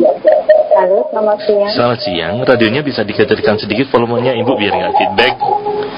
Oh iya. Gimana Ibu? Ada yang ingin disampaikan ke Pak Hasan? Iya. Minta dukungan doa tentang pasangan hidup dan pekerjaan dan kesehatan. Para dua orang tua diberi kesehatan dan berkati Tuhan. Wah, 3 sekaligus ya. Pasangan hidup, kesehatan, pekerjaan, orang tua 4 Bapak. 4. Iya, borongan ya. Tapi jangan pasangan hidup. Yang paling penting karena waktu berjalan terus ya. Iya. Iya, 1 Ibu ya. Iya. Sampai hari ini saya masih mendengar kata sakit. Itu Bu. Bisa dimengerti maksudnya? Iya. Iya.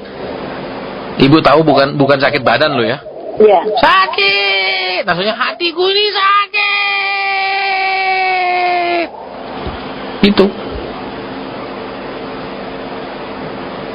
Itu peristiwa sudah berapa lama sih Bu? Tapi rasa sakitnya masih sampai sekarang? Udah ya agak lama. Iya, tapi sakitnya masih ya? Iya. Iya. Kalau Tuhan kasih ketemu sekarang dengan pria, apa enggak kasihan laki itu untuk disuruh ngerawati perempuan yang sakit? Halo? Iya. Iya. Sekarang kan Ibu minta jodoh nih. Iya. Nah, masalahnya sekarang Tuhan bilang, ya kan, anakku ini masih sakit hati. Hatinya itu masih sakit. Terus kalau kasih ketemu sang pria, apa sang pria ini jadi suami atau jadi perawat nanti? Bisa dimengerti maksudnya? Iya. Iya, jadi sekarang Ibu tidak perlu minta jodoh. Yang perlu Ibu minta adalah Tuhan pulihkan hati saya yang disakiti dulu itu. Oh iya. Nah, kalau sudah pulih hatinya, jadi itu langkah selanjutnya baru bisa diketemukan dengan sang jodoh. Kalau belum pulih hatinya diketemukan, kasihan sang suami, dia jadi perawat wanita yang sedang sakit. Tentu saja kalau orang sedang sakit hati, masih sakit hati, jadi sensitif, gampang ngamuk, gampang kasar. Ya kan kasihan si suami nanti Bu, kalau ibu begitu nikah bersikap seperti itu ke dia. Iya. Iya. Jadi sekarang yang ibu perlu adalah berdoa, Tuhan pulihkan hati saya dari sakit hati yang dulu yang nggak sembuh-sembuh itu. Iya. Ya. Iya. Itu dulu didoakan, urutannya masih jelas Bu. Ya. Kalau ibu langsung bilang minta jodoh, ya Tuhan bilang nggak bisa. Gimana anakku? Aku mau kasih ketemu dengan dia masih sakit hati. Kasihan anakku itu besok. Sudah? Iya, ya kan sudah sekian tahun kok ibu masih aja simpen sih, heran sakit hatinya. Kalau simpen tabungan bagus Bu. Simpen sakit hati untuk apa? Soalnya pernah ada yang datang ke tempat saya. Iya. Iya. Kenalan gitu, tapi kok nggak ada kabarnya lagi gitu loh. Oh iya toh, ya kan ngeri toh. Ini perempuan masih belum normal hatinya, iya kan? Iya. Ini masih sakit hati tapi tetap ingin mencari pujaan hati, mana bisa Bu? Harus pulih dulu, baru bisa ketemu. Nah kalau ibu masih simpan sakit hati, nanti nikah, orang sakit hati itu kan gampang emosi, sensitif, ngamuk. Dikasihan si suami tuh, diamuk-amui. Gitu loh. Jadi harus normal dulu, sembuh dulu suasana hatinya. Iya. Sudah masih kan sakit hati itu sampai sekarang? Masih Bu, itu rohnya masih teriak sakit hati, sakit. Itu. Harus istilahnya bisa move on dulu Bu. Iya. Ya. Ya. Saya akan doa buat ini Bu, yang lain-lain tidak penting dah. Masalah Ya. kesehatan keluarga, masalah kerjaan, yang ini dulu hati yang masih luka ini. Ya. Bapak kami mau berdoa buat anakmu yang hatinya luka parah. Yang sampai hari ini peristiwa sudah sekian lama, sakit hatinya dia masih simpan, sakit hatinya dia masih pelihara. Tuhan tolong dia untuk bisa melepaskan pengampunan, tolong dia untuk bisa melupakan dan mau melupakan. Terima kasih. Terima kasih. Terima kasih Tuhan. Lepaskan dia dari sakit hatinya. Lepaskan dia dari trauma masa lalunya. Lepaskan dia Tuhan. Supaya dia bisa dipertemukan dengan jodohnya. Dengan kondisi hati yang baik. Bukan kondisi hati yang masih sangat terluka. Terima kasih. Kau yang sanggup melepaskan dia dan memulihkan dia dalam nama Tuhan Yesus. Amin. Baik, itu saja Ibu. Iya. Iya, jadi nanti Ibu doa sendiri ya. Iya. Berikan aku kekuatan untuk bisa melupakannya. Berikan aku kemampuan untuk mengampuni. Iya. Iya? Iya. Baik, Tuhan berkati. Iya. Terima kasih. Ya, saya jadi ingat. Saya lupa edisi kapan. Sama Pak Asen juga bahwa hati itu yang paling susah lupa ya Pak ya. Pikiran bisa lupa tapi hati itu susah lupa. Kenangan yang disimpan di pikiran bisa lupa, tapi yang di hati nggak bisa lupa. Jadi kadang-kadang kita nggak sadar bahwa di hati itu masih nyimpen. Mungkin pikiran kita masih sudah katakanlah udah jangan dianggap lah, tapi hati kok masih menyimpan memorinya itu. Ya seperti yang kasus yang baru ibu yang nelpon kan juga gitu. Jadi begitu dia nelpon saya mendengar sakit gitu panjang. Jadi hatinya masih sakit. Kenangan masa lalunya itu dengan si yang lalu itu. Jadi terus dia kepingin dikasih jodoh yang baru, ya kan? Tanpa dia sembuh dulu. Kasihan pria itu nanti, gitu loh. Balik nanti pria ini harus bisa ngerawat dia. Ngerawat dia. Kalau dia bisa, kalau enggak, jadi runyam semua. Jadi dia harus normal dulu kondisi hatinya, istilahnya persnelengnya harus nol dulu, netral, baru dia bisa tancap gas. Jadi belum nol, nggak bisa, gitu. Ya banyak seperti ini Mas Ari ada kisahnya Anta juga, ya. Itu waktu saya ke sana ibunya sudah kena kanker liver yang parah. Itu sudah bengkak, perutnya sudah bengkak. Kemudian kita berdoa, ternyata terungkap. Selama menikah ini suami istri tidak saling cinta. Tidak saling cinta. Tapi menikah. Dua-dua pelarian. Suami ini nikah karena baru putus dari pacarnya. Si istri ini juga baru diputus sama pacarnya. Jadi ketemu, sama-sama luka batin, nikah. Berharap kan bisa move on nih, mau melupakan. Tapi ini kan bukan untuk melupakan, hanya untuk pelarian, sementara cintanya masih di orang lain. Dan rumah tangga itu akhirnya benar-benar tidak pernah bahagia. Solusi untuk itu apakah memang karena itu pelarian ya Pak ya? Apakah itu memang harus pisah atau diteruskan, dalam arti komitmennya semakin diperkuat atau gimana? Nah, ini sulitnya di sini Mas Ari. Karena kan mereka sudah punya anak, kalau tidak salah 5 waktu itu. Ya, dan itu anaknya semua perempuan.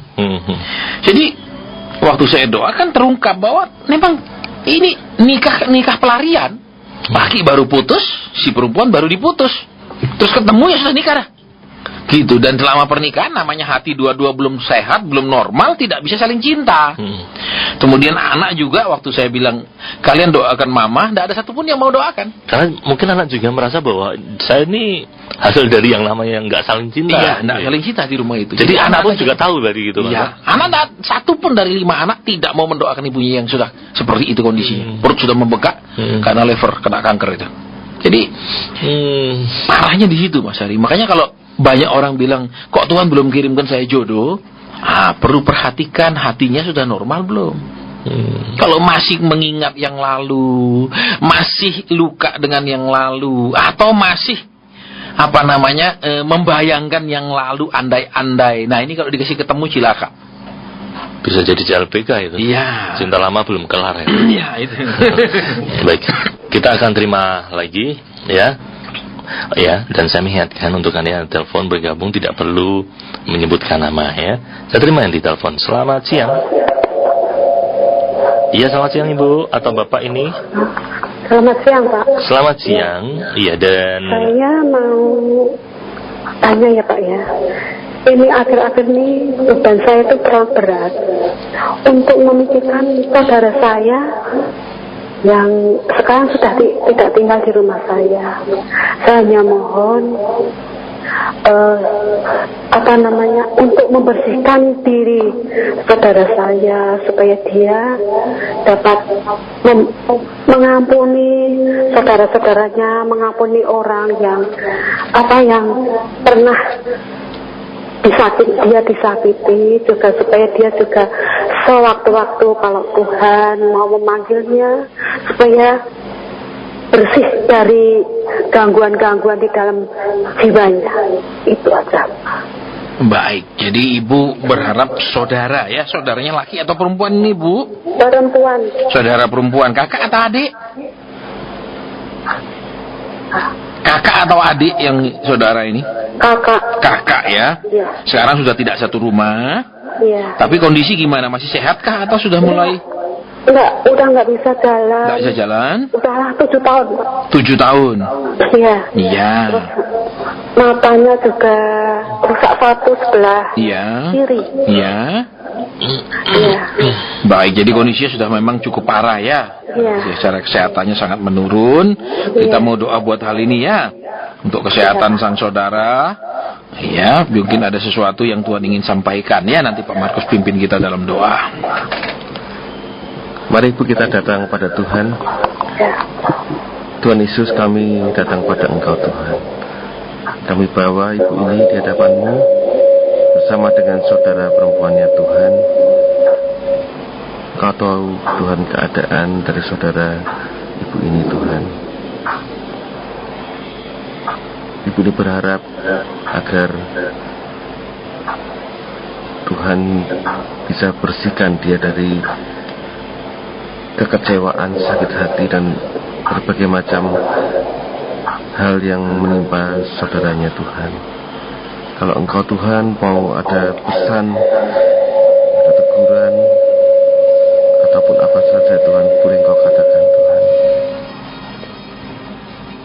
Terima kasih Tuhan. Dalam nama Yesus, amin. Ibu, Iya. saya mau tanya ya. Iya. Kakaknya Ibu ini punya adik berapa orang? 6. 6 orang. Iya.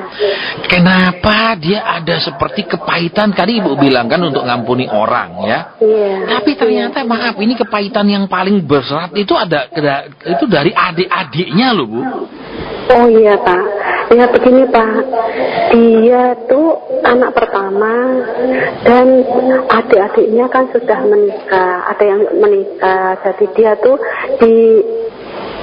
diluncapi, ya dilangkai, ya itu, ya. Dan lagi dia tuh memang nggak bisa ada kasih terhadap adik-adiknya begitu Pak. Jadi adik-adiknya tuh banyak yang nggak peduli sampai sekarang. Sampai sekarang nggak peduli Pak. Makanya waktu saya doa tadi, rohnya itu teriak, adik dengan nada marah, Bu. Iya Pak. Jadi tadi kan Ibu bilang supaya ngampuni orang, ternyata bukan orang lain, Bu. Ini adik-adiknya ini yang terlalu nyakiti dia. Jadi bukan orang-orang lain. Iya Pak. Iya, nah sekarang bagaimana? Kan sang kakak sudah seperti ini sakit. Kenapa sih kalau kita mengalah? Berapa lama sih dia usianya? Ya waktu di rumah saya itu adik-adik juga sudah saya suruh minta maaf kepada kakaknya itu. Iya, mau mereka. Tapi sampai sekarang adik-adik tuh nggak mau yang nengok dia. Karena kakak saya tuh orangnya kasar. Iya. Nggak bisa gimana ya Pak ya. Kalau tidak omong nggak bisa cocok gitu loh Pak. Iya, tapi sekarang gini Bu, kan sekarang dia sudah semakin berat ya Bu ya kondisinya kan, semakin menurun. Ya kan, apa sih salahnya supaya nanti misalnya kalau dia selesai semua Tuhan panggil dia, kan selesai penderitaannya daripada seperti sekarang. Iya kan, bagi oke lah dia memang katakanlah ya menurut adik-adik sang kakak ini bukan kakak yang baik. Menurut sang kakak adik-adik ini kok memang sangat menyakiti. Tapi adik-adik ini kan sehat. Iya. Lalu gimana ya Pak ya? Ya sekarang gini, Ibu Ibu ini adik keberapa? Saya nomor 3. Jadi saya yang selalu bersama dia. Baik, nanti Ibu ngomong aja sama adik-adik. Ya, mungkin kakakmu ini sudah tidak lama. Ayo datanglah bikin penyelesaian. Biar dia kalau memang Tuhan mau panggil segera dipanggil. Begini ya Pak ya, masanya nggak mau ada yang nengok Pak. Saya tuh sampai sebetulnya kasihan saya tuh benar-benar kasihan ya Pak ya. Tapi nggak ada yang mau nengok Pak. Kasih mereka pilihan sekarang Ibu hubungi kembali. Itu pilihan buat hidup mereka. Iya. Jadi Ibu hubungi kan gitu supaya kakak ini berangkatnya lega Bu, tidak dalam sakit hati. Karena kalau dia dalam kondisi sakit hati, maaf ya Bu ya. Kalau dia sakit hati dan kondisinya dia belum bersih meninggal, tentu saja dia tidak akan layak ketemu Tuhan. Iya. Dan Ibu tahu kan kalau tidak ketemu Tuhan, ketemunya siapa nanti? Iya Pak ya. Iya, jadi nanti Ibu berikan kepada adik-adik, kasih pendapat ya. Ayolah kita selesaikan biar kakak ini kalau mau berangkat dipanggil Tuhan dia segera berangkat. Iya. Tidak ada yang menghalangi lagi. Iya. Baik, itu saja Ibu. Iya, terima kasih. Tuhan berkati. Ya, amin. Terima kasih Bu. Saya mau tanya Pak, kalau seseorang ini merasa disakiti dan sangat sampai marah itu, apakah dia tidak bisa kalau hanya dia sendiri yang mencoba untuk melupakan, melepaskan, memaafkan tanpa orang lain minta maaf gitu Pak? Gini, kan kalau orang lain itu meminta maaf kepada dia itu akan lebih mudah buat dia. Kalau dalam kasus sekarang ini kan dia tetap merasa adik-adik ini ya dia sakit hati sama adik-adiknya. Sedangkan adik-adiknya juga sakit hati sama dia. Kan gitu Mas Ari. Jadi kan kayak ini harus dipecahkan masalah ini. Jadi adik-adiknya yang sehat, ya sudahlah datang aja biar lega. Gitu, karena mungkin buat dia sangat sulit untuk memaafkan adik-adiknya karena kan kembali senioritas loh, kamu adik. Kan gitu. Mestinya kamu yang minta maaf ke kakakmu, bukan kakakmu yang minta maaf ke adik. Nah, ini yang jadi sulit. Apalagi seperti tadi cerita sang ibu nih, adik-adiknya tidak satu pun mau menjenguk dia. Coba 7 tahun sakit. Jadi kan tambah sakit hatinya. Kok punya adik-adik seperti ini? Dan karena adik-adiknya juga menyimpan sakit hati. Iya, makanya tadi waktu dia bilang kan untuk bisa ngampuni orang lain kan katanya, ternyata Tuhan bilang bukan orang lain, adik-adiknya sendiri itu. Itu lebih berat ya Pak ya? Iya. Apakah karena ada hubungan darah sebagai saudara itu yang lebih menyusahkan secara bahwa senioritas, junioritas bahwa saya itu kakaknya, kamu adikku, kamu harus minta maaf gitu. Nah, terlepas dari persoalan ini tadi ya, Pak. Bisa juga karena kan kembali dia merasa ini kan kakak sulung ternyata. Terus enggak diurus sama sekali sama adik-adiknya. Mungkin juga dia merasa dulu mungkin sebagai kakak sulung dia pernah berjasa, misalnya kan sebagai kakak sulung minimal ngurusi adik-adik lah. Iya kan? Biasanya kan apalagi anak perempuan itu kan biasanya ngurusi adik-adiknya kan, gendong adiknya lah dan segala macam. Mungkin dia merasa kamu masih kecil, aku yang gendong, aku yang ngurusin. Kenapa sampai sekarang begini? Nah, jadi untuk lebih mudah memang adik-adik ini harus datang mengadakan penyelesaian. Sehingga kalaupun memang Tuhan mau panggil dia sudah tidak ada penghalangnya, Mas Ari. Memang kadang gini, karena Tuhan sayang kita, katakan orang sudah sakit separah apapun tidak pulang-pulang.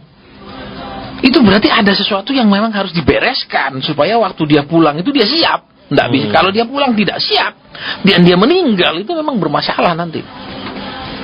Gitu. Seperti yang saya pernah itu sudah lama di rumah sakit, ya. Terus nggak mati-mati. Jadi keluarganya bingung gimana kok sakit terus begini. Sedangkan dokter bilang tidak ada harapan sembuh. Tapi juga nggak mati. Nggak mati-mati. Nah, terus bagaimana di rumah sakit terus menerus di ICU? Dengan biayanya kan mahal sekali kalau di ICU tiap hari. Nah, terus waktu kita doa Tuhan ngomong tentang adik kedua. Terus saya tanya, dia punya anak itu adik kedua dari mama itu siapa? Oh, ada di Jakarta. Nah, kalau gitu suruh datang. Suruh segera datang. Dan waktu datang bisi di telinga mama, aku datang. Nah, terus dipanggil adiknya dan memang benar mereka sudah tidak ketemu lama sekali. Jadi rupanya sang ibu ini yang sakit ini berharap untuk ketemu adiknya yang terakhir kali dulu. Nah, ketika dia ketemu, adiknya datang, BCI dia, besok pagi meninggal. Jadi ada hal yang mau dituruti Tuhan, misalnya pesan terakhir, ada hal yang mau dibereskan Tuhan tentang dosa terakhir. Tuhan itu apakah memberi kesempatan untuk semua orang untuk seperti itu, untuk kesempatan terakhir, untuk ada pesan terakhir atau ada sesuatu yang terakhir gitu? Yang saya selama ini ketemu, iya Mas Ari. Yang saya ketemu, semua yang saya ketemu ya, mungkin nggak tahu yang belum saya ketemu itu yang semua diberi terakhir. Seperti ada satu orang anak muda kena AIDS, ya, kena HIV, itu sudah keluar masuk rumah sakit, kemudian masuk rumah sakit lagi. Pas kami diundang ke sana untuk berdoa di rumah sakit, kemudian terungkap ternyata dia masih simpen jimatnya di atas di pintu rumah, di atasnya kusennya itu. Ya, terus saya sampaikan tolong telepon ke rumah tolong suruh pembantu periksa satu, kemudian yang kedua ada ditanam di dekat pohon bunga. Nah, dicari kedua-duanya ditemukan. Nah, kemudian itu diselesaikan dan dia meninggal. Gitu. Jadi ada hal yang mau dibereskan Tuhan sehingga itu tidak menjadi penghalangnya untuk bertemu Sang Pencipta. Berarti nggak ada kata terlambat itu untuk bertemu Sang Pencipta dengan kondisi bahwa sudah selesai semuanya, urusannya sudah selesai. Tidak ada yang orang Jawa bilang gondeli gitu kan? Ya, karena kan kalau enggak gitu matinya, kasarnya matinya itu mati yang ngenes ngelongso, ya, mati yang tidak siap nanti kurang baik hasilnya. Itu jadi memang banyak sekali yang selama saya ketemu itu pemberesan. Gitu, seperti juga yang seperti tadi itu anak nomor adik nomor 2. Karena memang sudah lama tidak pernah ketemu adiknya itu. Nah, kemudian selesai dia ketemu adiknya bisik di telinganya, dia meninggal karena dia kangen sama adiknya itu. Ya, kemudian ada juga sebelum meninggal itu dia cuma kepingin semua anak-anaknya rukun. Hanya dia tidak bisa ngomong gitu karena anaknya ini keras-keras semua. Nah, terus ketika dia sakit saya sampaikan maaf, saya katakan bahwa orang tuamu ini kepingin kalian ini semua rukun, terutama anak nomor sekian dan anak nomor sekian. Ternyata memang iya, anak nomor sekian dan nomor sekian itu perang besar, musuhan besar gitu. Nah, selesai disampaikan, dia sampaikan sama anak-anaknya yang memang hadir di situ, sudah selesai dan dia meninggal gitu. Jadi tetap Tuhan itu punya kemurahan, tetap Tuhan itu punya belas kasihan, tetap Tuhan itu maunya kita itu meninggal dalam kondisi yang siap. Ya, baik. Kembali kami lanjutkan ya, dan saya buka untuk line telepon. Silakan ke 663746. Bergabung lewat telepon. Untuk SMS atau WhatsApp tidak saya bacakan, dan kami hanya terima penelpon. Dan kami juga mengingatkan Anda untuk bisa hadir dalam acara Persekutuan Doa Pendewasaan Rohani di hari ini ya, di hari ini jam 6:30 malam hingga selesai. Dan Anda bisa hadir dalam Persekutuan Doa Pendewasaan Rohani. Anda mungkin saat ini malu atau mungkin segan untuk menghubungi lewat telepon, takut banyak orang yang tahu masalahnya. Di acara nanti Anda bisa hadir dalam persekutuan doa, dan Anda bisa dilayani di acara ini ya, jam 6:30 malam sampai selesai. Saya ingin tanya lagi Pak, kembali ke yang masalah sebelumnya tentang, saya masih ingin tanya soal bagaimana menyelesaikan tentang yang kita ingini itu belum tentu yang istri atau pasangan ini. Nah, apakah pernah misalnya Pak Asen menemukan justru masalahnya di anak-anak, Pak? Nah, yang saya pernah bertemu yang gini. Ketika bertemu tiba-tiba saya dapat ganti laptop. Ya, gitu tuh. Saya dapat, maaf saya katakan Tuhan bilang ganti laptop. Ini langsung konkret. Iya. Kemudian dia bilang, iya, laptop anak saya sudah lama. Jadi speknya sudah lama. Memang anak saya sudah kepingin punya yang lebih bagus karena sudah lama sekali. Tapi memang bapaknya masih merasa lah ini kan masih bisa dipakai. Ya memang sih kalau kita lihat, kalau kita pakai misalnya sampai sekarang ini katakan Windows 31 ya masih bisa dipakai, ya kan? Begitu, masih bisa, ya. Tapi kan mungkin sudah tidak zamannya lah. Ya kan? Itu jadi laptopnya pun speknya sudah berbeda, ya kan, itu jadi ya waktunya untuk dijual diganti yang baru. Cuman orang tuanya masih merasa ya mungkin dengan alasan mengajar anaknya untuk hidup sederhana, selama masih bisa dipakai, pakailah. Berarti kalau katakanlah sebagai pria, sebagai bapak ini memperlakukan anak pun harus sebagaimana memperlakukan istri dalam arti yang benar itu. Iya, seperti juga misalnya gini, saya tiba-tiba dapat kata turuti anakmu. Ya, ternyata dia bilang, iya anak saya kepingin HP Pak. Saya khawatir kalau saya belikan HP Android, dia lebih banyak main game, lebih banyak WhatsApp, lebih banyak medsos. Nanti nilainya jelek. Jadi saya tidak belikan, dia katakan. Tapi saya dapat turuti anakmu. Dia bilang, iya, ya sudah baik, saya turuti. Dan kemudian ya saya monitor, terus saya tanya, gimana nilainya? Ya bagus, ya sudah toh. Gak ada masalah. Gitu. Jadi bukan lagi kekhawatirannya kan tidak terjadi. Dia khawatirnya belikan HP Android anaknya jadi gini. Ternyata tidak. Jadi kembali ke situ kan kita sebagai orang tua, Firman bilang Mas Ari, orang tua mendidik itu menurut apa yang baik menurut mereka. Menurut orang tua. Ya, menurut orang tua baik, ya kan. Tapi kalau Tuhan didik kita kan menurut yang Tuhan bilang baik. Emang zaman dulu HP Nokia baik Mas Ari, tidak perlu dicas tiap hari. Saya masih ingat saya punya HP Nokia E71 itu 45 hari sekali dicas. Iya, biar pakai telepon banyak-banyak 4 hari sekali saya cas. Sekarang Android tiap hari saya cas. Memang baik, tidak perlu ngecas tiap hari. Tapi kalau orang mau ngirim foto kita susah. Iya kan? Terus mau chatting tidak bisa, masih SMS-an. Dulu 250 per SMS. Coba seperti sekarang 250 per SMS. Siapa mau WhatsApp-WhatsAppan? Iya kan? Itu. Jadi sudahlah, kalau memang itu, kalau Tuhan bilang belikan ya belikan. Ya kembali ke parenting itu, mendidik anak. Hanya Tuhan yang tahu sebenarnya ya kapan kita harus mengatakan iya kepada anak, nuruti maunya anak. Ya, walaupun menurut kita kan seperti bapak yang tadi, sudahlah laptopnya masih bisa dipakai. Maksudnya ya supaya jangan anaknya hidup boros, masih bisa dipakai, beli lagi. Tapi begitu ketemu saya dapat beli laptop baru. Jelas itu kalimatnya laptop baru, dan dia kata iya.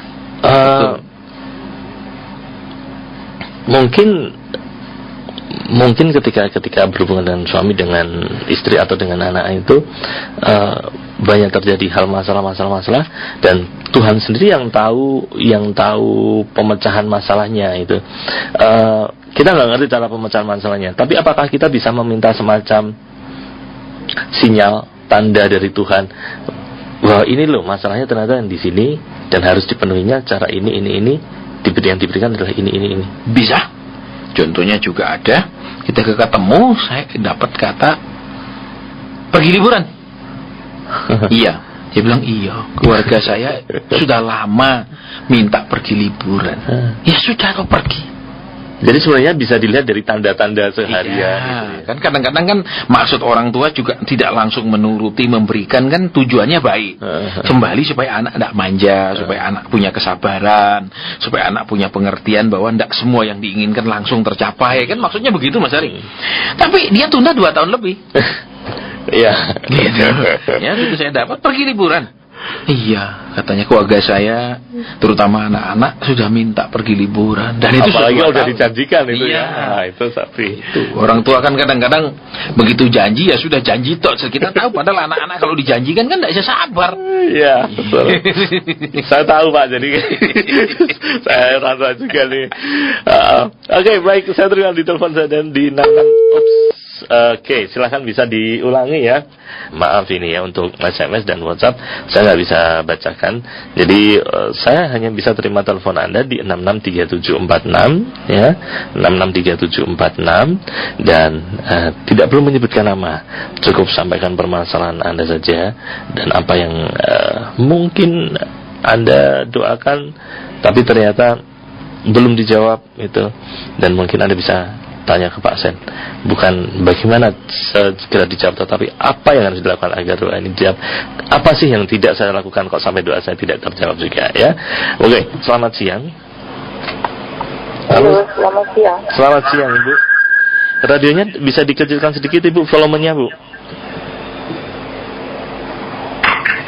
Sudah. Ya. Ya. Mau doakan anak saya sudah mendapat jodoh. Itu saja. Iya Pak. Iya. Supaya segera mendapat jodoh. Ya soalnya sudah beberapa itu putus terus Pak. Oh, putus terus. Berarti berapa kali putusnya Bu? Iya Pak. Ya. Sudah berapa kali putus-putus Bu? Banyak itu Pak. Banyak. Wah. Ya, lagi nih Bu, kalau dulu sudah belum seiman, tapi saya minta supaya orangnya seiman. Terus Pak. putus lagi. Iya ini. Iya, baik. Sekarang maunya segera Bu. Segera itu berapa minggu, berapa bulan? Ya kalau Tuhan izinkan tahun ini Pak. Wah, iya. Iya, kalau Tuhan izinkan. Kalau Tuhan belum izinkan bagaimana Bu? Ya pokoknya harus izin. Iya. Iya, sang anak usia berapa sih Bu? Udah 30 tahun itu Pak. Wah, 30. Masih muda Bu. Ya orang Asia ini kalau 30 panik Ibu. Saya kata Jawa sih Bu. Perempuan Pak. Perempuan. Oh, ya. Jadi Ibu mau supaya sang anak perempuan ini segera dapat jodoh. Kalau bisa tahun ini. Ya. Iya. Sementara ini belum punya pacar lagi dia, belum punya pengganti. Sudah, tapi anak saya itu tertutup Pak. Loh. Kalau saya tuh langsung emosi gitu loh Pak. Oh ya, mungkin Ibu kok terlalu cerewet ngurusi ya, nanya-nanyanya terlalu banyak. Ini urusan anak muda, anak zaman now katanya. Iya, baik. Ini Pak Markus bawa kita dalam doa ya buat sang anak ini ya. Iya Pak. Mari Ibu kita datang pada Tuhan. Ya. Tuhan Yesus, kami bawa Ibu ini Tuhan bersama anaknya, di mana Ibu ini punya kerinduan untuk anak perempuannya ini Tuhan, untuk bisa segera mendapat jodoh Tuhan. Tuhan Yesus, kami bawa mereka Tuhan di hadapan-Mu. Ya. Kalau Engkau punya teguran atau Engkau hendak berikan kekuatan atau apapun yang hendak Engkau katakan Tuhan, silakan Tuhan, Engkau yang sampaikan. biar kerinduan ibu ini Engkau dengar juga Tuhan. Dalam nama Yesus kami berdoa. Amin. Ibu, Ya. maaf ya Bu ya. Ya. Saya kok dapat putrinya ibu ini itu bukan seperti seorang putri, Bu. Tapi ngamuan, ya emosian orangnya, Ya, kasar. Itu Ya, yang saya Pak. dapat. Iya, Pak. Jadi, ya kalau gini terus susah, Ibu. Kan Untuk kalau unek-unek ke saya sampai saya nangis-nangis.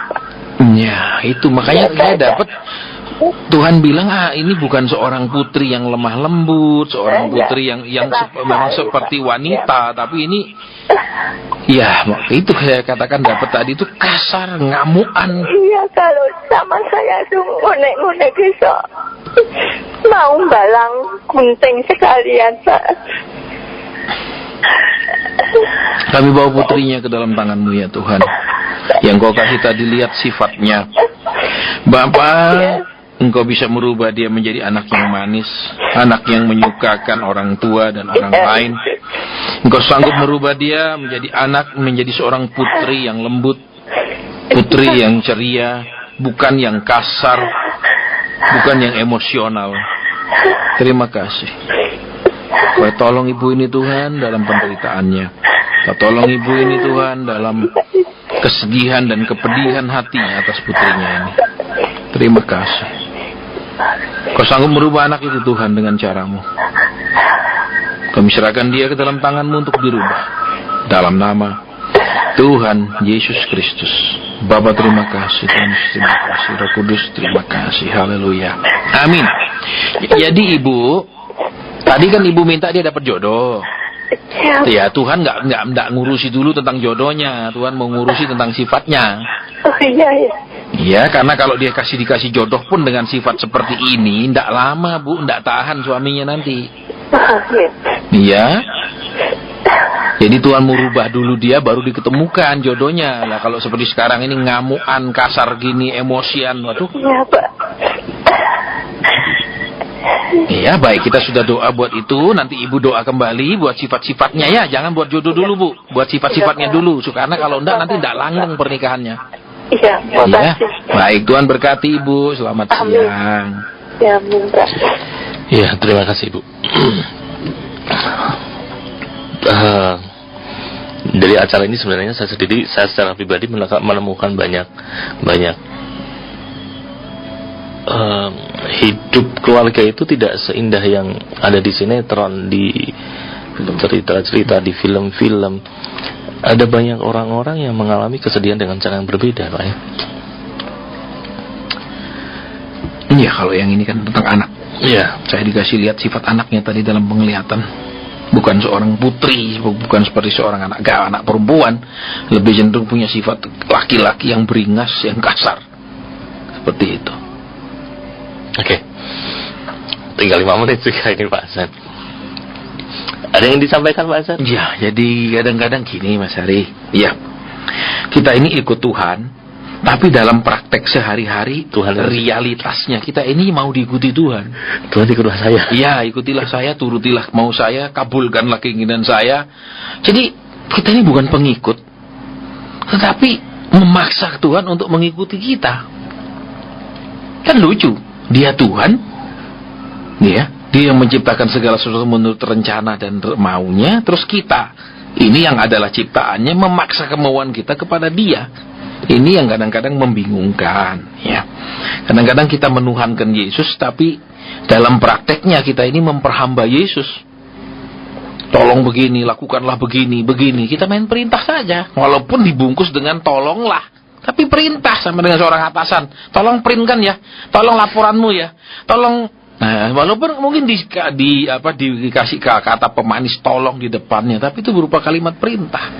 Nah, sudah waktunya lah kita ini jadi umat Tuhan dan nurut Tuhan. Waktunya kita ini menghargakan Tuhan memang sebagai Tuhan, bukan hanya sebagai penolong, tukang buka jalan kalau ada buntu, ya kan, tukang perlancar rezeki kalau macet. Dan ini sudah waktunya untuk di stop. Ya, ini sudah 2018 ini, masa ulang-ulang terus. Gitu. Nah, ini yang sering kali ya kalau kita perhatikan ya, Ya kenapa makanya seperti baru saya tidak doakan itu karena kan ini ponakan saya sudah ada banyak yang naksir, dia tidak mau, tolong supaya dia mau. Loh, itu ilmu sihir. Gitu. Sihir itu berupa memaksakan kehendak kepada orang lain, itu namanya sihir. Dia tidak mau, tolong supaya dia mau. Nah, itu sihir. Ya walaupun berbentuk doa, tapi itu intinya sebuah ilmu sihir yang kita tidak sadari. Ketika kita memaksakan orang dengan doa kita untuk melakukan ini itu adalah bagian daripada kekuatan sihir. Ya kalau anak itu tidak mau, ada 100 orang kejar dia tidak mau, ya sudah, mau gimana? Karena bisa jadi masalahnya bukan di situ. Iya. Itu bisa jadi dia mungkin trauma terhadap keluarganya sendiri kan, walaupun banyak naksir tapi dia benar-benar belum tergerak sama sekali, atau dia punya visi yang berbeda, fokus seperti yang ibu berbeda. yang sebelumnya tadi Pak ya. Iya. Tentang luka batin kan begitu. Jadi enggak bisa sampai dikit-dikit kita ini supaya dia mau, loh enggak bisa. Itu hati-hati dengan ilmu sihir, karena sihir itu adalah pemaksaan kehendak. Ya seperti misalnya pelet kan, cewek enggak mau dipelet mau. Nah, itu kan memaksakan kehendak. Ya itu kita kuasai dia dengan ilmu sihir sehingga dia mau kemudian menikah, tapi sebenarnya hati nuraninya kan tidak cinta. Cuman karena pengaruh ilmu pelet itu dia cinta. Nanti peletnya luntur, kasihan. Gitu. Jadi memang kita harus bisa membatasi berupa pemaksaan kehendak dengan hanya memohon kemurahan Tuhan dengan memaksakan. Tapi saya imani. Nah, hati-hati. Ya, iman sama obsesi ahli yang seringkali orang tidak bisa bedakan. Ketika kita terobsesi, kemudian kita mengatakan itu iman. Nah, ini ngawur. Misalnya saya imani pokoknya tahun ini saya dapat mobil. Nah, ini kan obsesi. Bukan iman. Ini memang harus diberikan garis yang jelas. Makanya umat Tuhan tuh harus suka pengajaran. Jangan suka ritual agamawinya, tapi suka pengajarannya. Kalau ritual agamawinya saja kita seringkali salah, ritual agamawinya saja kita seringkali keliru. Gitu. Ya. Makanya ya kita mesti banyak berubah, kita mesti punya hati yang rendah hati tetapi tegar. Ya, rendah hati tapi tegar hati. Jangan sampai kita ini tinggi hati dan tegar tengkuk. Nah ini yang repot kalau sudah seperti itu. Makanya ya kembali Mas Ari, memang siaran kalau seperti ini yang pengajaran banyak orang tidak suka. Ya kalau di kota lain saya siaran, saya tanya, tadi saya korban apa? Dan ternyata banyak sekali yang tidak mendengar sama sekali. Dia bilang, maaf Pak, tadi saya sibuk. Terus kok pas jam konseling bisa nelpon gitu loh. Jadi mereka merasa tidak perlu dengar firman, tidak perlu dengar pengajaran. Langsung ke konselingnya. Langsung konselingnya aja yang penting. Karena dengan konseling saya tanya masalah saya. Gitu. Kalau di sini kan belum pernah saya tanya seperti itu untuk ngecek. Ya kalau di kota lain. Atau perlu sekali-sekali. Iya. Gitu. Ya, perlu nanti kalau ternyata mereka tidak jawab ya maaf tidak kita layani gitu kan, supaya karena tujuan siaran ini mendewasakan umat Tuhan, bukan hanya menjadi saluran curhat. Nah ya kan, kalau saluran curhat jadi saluran ICU ya mungkin tidak cocok lah. Ya, karena siaran ini dan juga persekutuan doanya adalah persekutuan serta siaran pendewasaan rohani. Iya, bukan ICU rohani. Bukan ICU rohani. Gitu, Mas Ari. Baik, mungkin untuk menutup acara ini akan mendoakan Pak Markus atau Pak Asen. Iya, mungkin Pak Markus yang doa supaya acara kita setahun penuh ini ditolong Tuhan, tidak ada banyak gangguan, dan bisa menjadi berkat buat semua orang. Amin. Tuhan Yesus, kami berdoa Tuhan kepada Engkau, kami datang di hadirat-Mu Tuhan. Kami bawa Tuhan siaran radio ini Tuhan di hadapan-Mu, siaran pendewasaan rohani ini Tuhan, di mana biarlah siaran ini boleh didengar oleh banyak orang boleh diubahkan, banyak orang boleh didewasakan dan punya pengertian yang benar akan Engkau Tuhan. Terima kasih Tuhan untuk siaran yang lancar. Terima kasih untuk pemirsa yang diberkati Tuhan. Juga semua yang terlibat dalam acara ini Tuhan sudah Engkau berkati. Dalam Dalam nama Yesus kami berdoa dan mengucap syukur. Haleluya. Amin. Amin. Terima kasih Pak Asen, terima kasih Pak Markus. Dan sobat terkasih, demikian siaran pendewasaan rohani. Dikan kami hadir kembali ke ruang dengar Anda bulan depan di 7 Februari 2018. Selamat siang, shalom dan Tuhan memberkati.